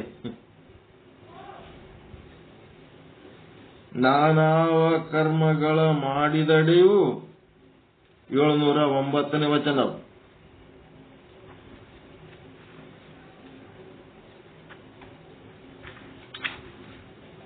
ಆ ವಚನ ಕೇಳಿರಲಿಲ್ಲ, ಆರಂಭ ಮಾಡುವೆ ಗುರುಪೂಜೆಗೆಂದು ಅಂತ. ನಾನು ಆರಂಭ ಮಾಡುವೆ ಗುರುಪೂಜೆಗೆಂದು, ವ್ಯವಹಾರ ಮಾಡುವೆ ಲಿಂಗಾರ್ಚನೆಗೆಂದು, ಪರಸೇವೆ ಮಾಡುವೆನಯ್ಯ ಜಂಗಮ ದಾಸೋಹಕ್ಕೆಂದು. ನಾನು ಆವಾವ ಕರ್ಮಗಳ ಮಾಡಿದಡೆಯೂ ಆ ಕರ್ಮ ಫಲಭೋಗವ ನೀ ಕೊಡುವೆ ಎಂಬುದ ನಾನು ಬಲ್ಲೆ. ಅಂದ್ರೆ ನಿನ್ ಮ್ಯಾಲ ನನಗೆ ನಂಬಿಕೆ ಅದಪ್ಪ, ನಾನೇನ್ ಬೇಡ ಅವಶ್ಯಕತೆ ಇಲ್ಲ. ಮುಂದೆ ನೋಡಿ ನಾನು ಕರ್ಮಗಳನ್ನ ಮಾಡ್ಕೋತಿದ್ರ ಅದರ ಫಲಗಳು ನೀ ಖಂಡಿತವಾಗಿ ಕೊಡ್ತಿದೀಯ ಅಂತ ನಿನ್ ಮೇಲೆ ನನಗೆ ನಂಬಿಕೆ ಅದ. ಮತ್ತ ನೀ ಕೊಟ್ಟ ದ್ರವ್ಯವ ನಿಮಗಲ್ಲದೆ ಮತ್ತೊಂದಕ್ಕೆ ಮಾಡೆನು, ನಿಮ್ಮ ಸ್ವಾಮಿಗೆ ಸಲ್ಲಿಸುವೆನು ನಿಮ್ಮಾಣೆ ಕೂಡಲ ಸಂಗಮ ದೇವ. ನೀ ಕೊಟ್ಟ ದ್ರವ್ಯ ನಿಮಗಲ್ಲದೆ ಮತ್ತೊಂದಕ್ಕೆ ಮಾಡಂಗಿಲ್ಲ, ಅದಕ್ಕೆ ನಿನ್ನ ಸ್ವಾಮಿಗೆ ಸಲ್ಲಿಸುವೆನು ನಿಮ್ಮಾಣೆ ಕೂಡಲ ಸಂಗಮ ದೇವ ಅಂತ. ಹಿಂಗ ನೀ ಕೊಟ್ಟದ್ದು ನಿನಗೆ ಮಾಡ್ಲಕತ್ತೀನಿ, ನಾನು ತಗೊಂಡು ಏನ್ ಮಾಡ್ಲಿ, ನನಗೆ ಬೇಕಾಗಿಲ್ಲ. ಅದು ನಿನ್ನ ಸೇವೆಗೆ ಅದನ್ನು ಬಳಸ್ತೀನಿ, ಗುರು ಲಿಂಗ ಜಂಗಮರ ಸೇವೆಗೆ ಅದನ್ನ ಬಳಸಿ, ಅದು ಬಳಸಿದ ಮೇಲೆ ಏನು ಉಳಿತದ ಅದನ್ನು ಪ್ರಸಾದ ಅಂತ ನಾನು ಸ್ವೀಕಾರ ಮಾಡ್ತೀನಿ ಅಂತ ಹೇಳ್ಯಾರ. ಹಿಂಗಾಗಿ ಕರ್ಮ ಫಲಗಳಿಗೆ ಸಂಬಂಧಪಟ್ಟಂತ ವಿಚಾರ ಇಷ್ಟೊಂದು ಡೀಪ್ ಆಗಿ ಎಲ್ಲಾನು ತಿಳಿದಾಗ ನಾ ಕರ್ಮ ಸಿದ್ಧಾಂತ ಒಪ್ಪಂಗಿಲ್ಲ, ಪಾಪ ಪುಣ್ಯ ಒಪ್ಪಂಗಿಲ್ಲ, ಸ್ವರ್ಗ ನರಕ ಒಪ್ಪಂಗಿಲ್ಲ, ಮತ್ತೇನೇನೋ ಒಪ್ಪಂಗಿಲ್ಲ ಅಂತೇಳಿ ನಕಲಿ ಭಕ್ತರು ಏನೇನೋ ಮಾತಾಡ್ತಿರ್ತಾರ. ಮಾತಾಡ್ರಪ್ಪ ಅಂತೇಳಿ ಅವ್ರ ಪಾಡಿಗೆ ಅವ್ರಿಗೆ ಬಿಟ್ಟು ಬಿಡ್ಬೇಕು. ಅವ್ರ ಪಾಡಿಗೆ ಅವ್ರಿಗೆ ಬಿಟ್ಟು ನಮ್ಮ ದಾರಿಗೆ ನಾವು ಇರಬೇಕು. ಅದಕ್ಕೆ ಇವತ್ತಿನ ಪಾಠದ ತಾತ್ಪರ್ಯ ಏನು, ನಮ್ಮ ಜೀವನದಲ್ಲಿ ಏನೇ ಸುಖ ಬಂದಿರ್ಬೋದು, ಕಷ್ಟ ಬಂದಿರ್ಬೋದು, ಉರಿ ಬಂದಿರ್ಬೋದು, ಸಿರಿ ಬಂದಿರ್ಬೋದು, ಅದಕ್ಕೆ ಕಾರಣ ನಮ್ಮ ಪೂರ್ವಜನ್ಮದ ಕರ್ಮಗಳೇ ಅಂತ ತಿಳ್ಕೋಬೇಕೇ ಹೊರತು ಈಶ್ವರ ಅಲ್ಲ ಅಥವಾ ಯಾವ ಜೀವರುಗಳು ಅಲ್ಲ ಅಂತ ತಿಳ್ಕೋಬೇಕು ಅಂತೇಳಿ ಸಾಧು ನಿಶ್ಚಲದಾಸರ ಒಂದು ಆದೇಶ. ಅದನ್ನ ನಾವು ನಿಶ್ಚಯ ಮಾಡ್ಕೊಂಡೇವಂತಂದ್ರೆ ನಾವು ಏನಾರೇ ಸಮಸ್ಯೆ ಆದಾಗ ಇನ್ನೊಬ್ಬರ ಮೇಲೆ ಹರಿದು ಬೀಳೋದು, ಮುರಿದು ಬೀಳೋದು, ಯಾರ ಸಂಗಟ ಜಗಳ ಮಾಡ್ಕೊಳ್ಳೋದು, ಅವೆಲ್ಲಾನು ಏನಾಗ್ತವ, ಕಂಟ್ರೋಲ್ ಆಗಿಬಿಡ್ತಾವ, ಕಡಿಮೆ ಆಗಿಬಿಡ್ತಾವ. ಮತ್ತೇನಾರ ಡೌಟ್ ಅದ, ಯಾರು ಏನ್ರ ಕೇಳ್ಬೇಕಾ?